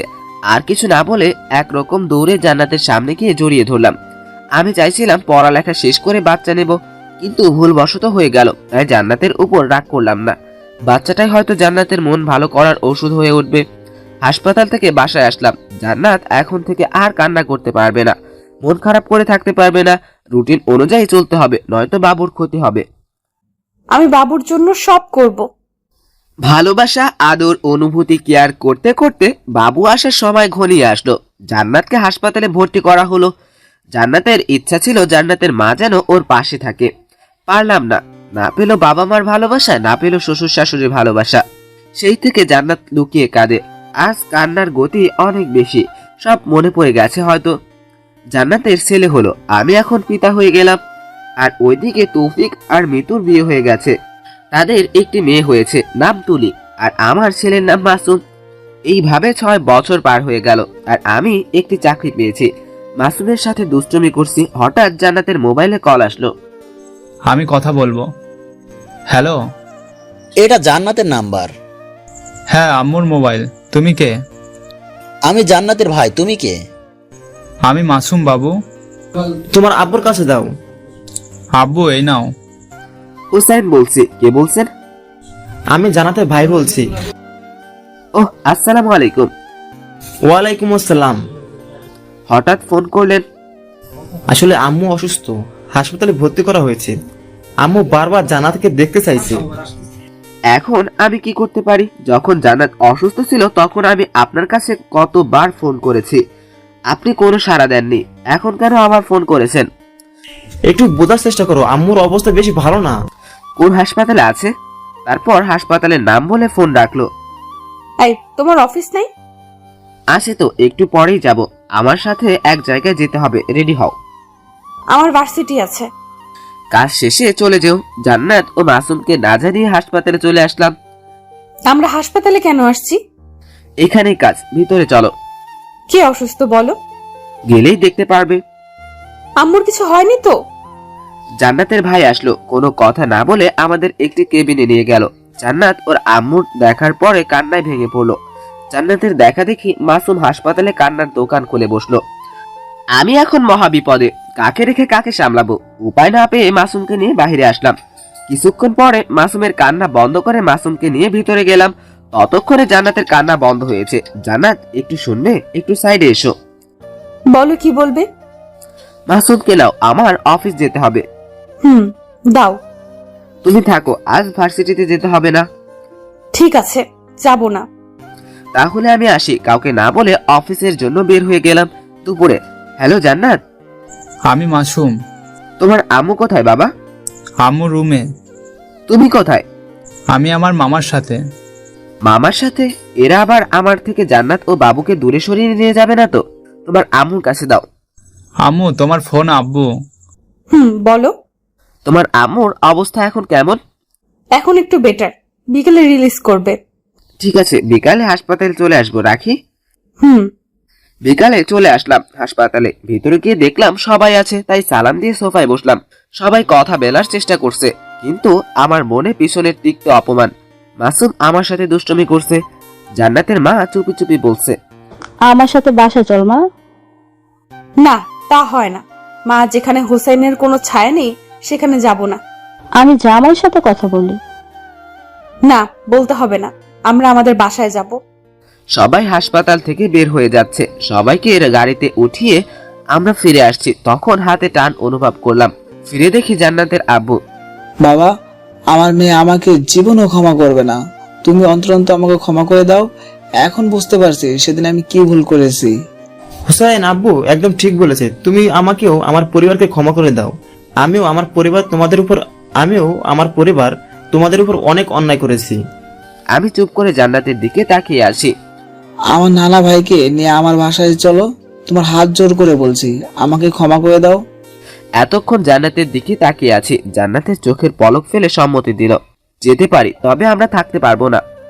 গেলেই হবে, থাকতে হবে না। জান্নাতের চোখে আনন্দ পানি এসে পড়েছে। প্রথম শ্বশুর বাড়ি আসলাম, আদর আপ্যায়ন অনেক পেলাম। সব থেকে বেশি খুশি আমার মাসুম বাবুটা। জীবনে ভাবিনি এভাবে সব ঠিক হয়ে যাবে। সবার কাছ থেকে বিদায় নিয়ে বাসায় আসলাম। তখন রাত 10টা বেজে গেছে, ঘুমানোর সময়। এটা কি হলো? একটা সুন্দর দিন উপহার দেওয়ার জন্য পুরস্কার। আমি তো ভয় ছিলাম। কেন ভয় ছিলে? আমার মা বাবা ভাইকে হারানোর ভয়। এখন খুশি তো? তাই এত পুরস্কার? আমার হিতে হবে না, আরো লাগবে। নিষেধ করেছে কি? মৌনতা সম্মতির লক্ষণ। মহা উত্তেজনায় মেতে উঠলাম। আমরা দুই কপতি ভালোবাসার স্পর্শে মেতে উঠল মনের গহীন গহ্বর। আজ যেন রোমান্টিকতার চরম সীমায় পৌঁছে যাব। এটাই বুঝি ভালোবাসার পূর্ণতা। দুজন জড়িয়ে আছি আষ্টে পৃষ্ঠে। এভাবেই চলছে ভালোবাসার আদর। একদিন শুক্রবার।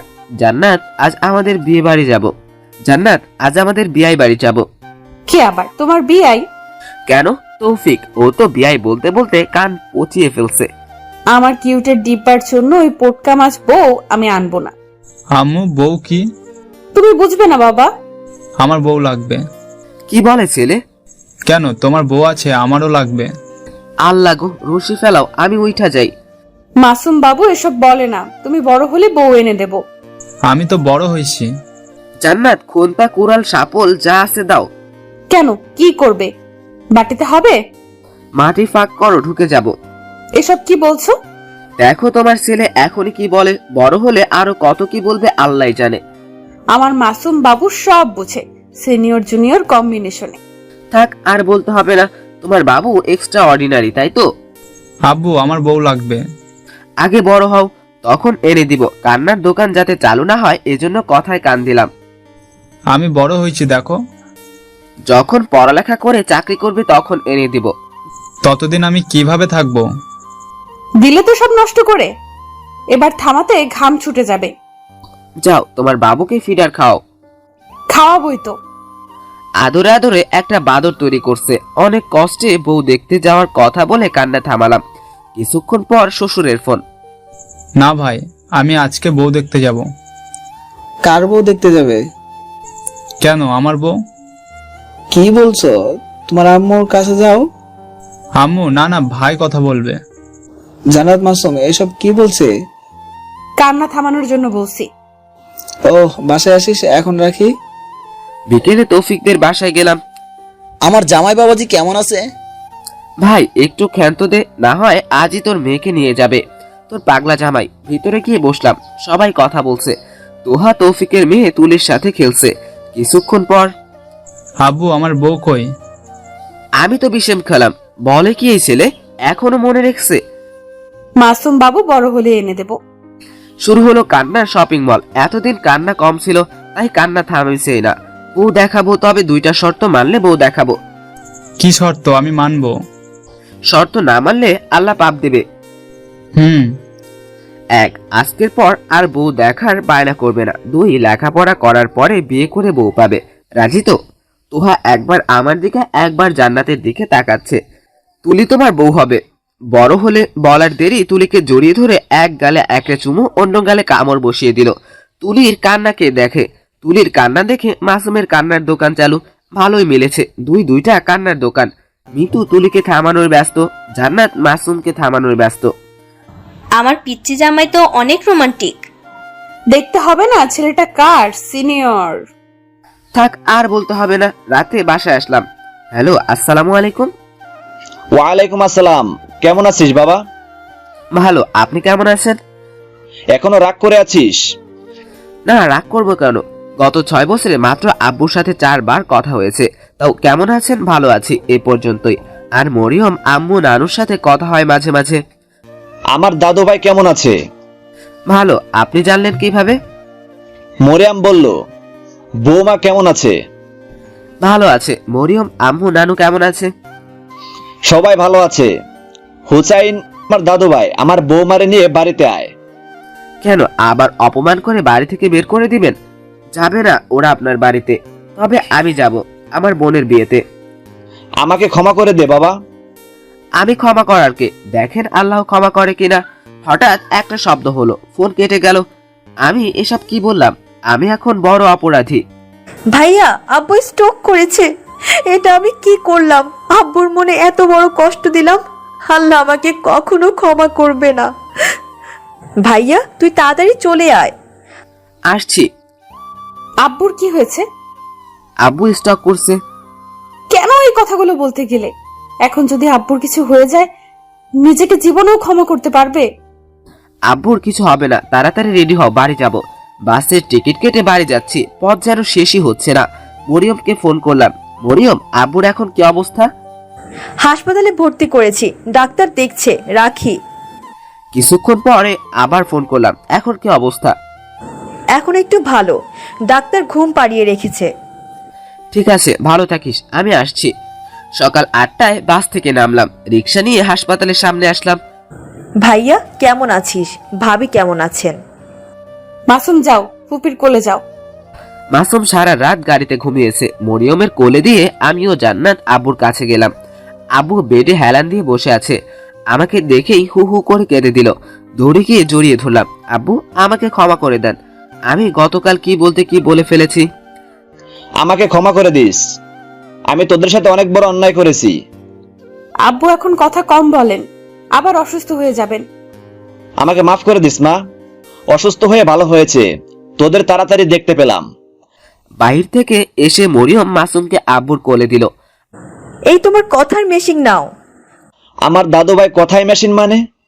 কোলে আসার পর থেকে প্রশ্নের পর প্রশ্ন করেই যাচ্ছে। আব্বু মাসুমকে আদর করছে আর কান্না করছে। আব্বু, আপনি কাঁদবেন না, তাহলে কিন্তু হাসপাতালে কান্নার দোকান বসবে। মানে? মানে আবার কি? তোমার গুণধর নাতি কান্না শুরু করে দিবে। সবাই একসাথে হেসে দিল। তারপর আব্বুর রিলিজ করিয়ে বাসায় আসলাম রাতে ঘুমানোর সময়। ভাইয়া, মাসুম আজকে আমার সাথে থাকো।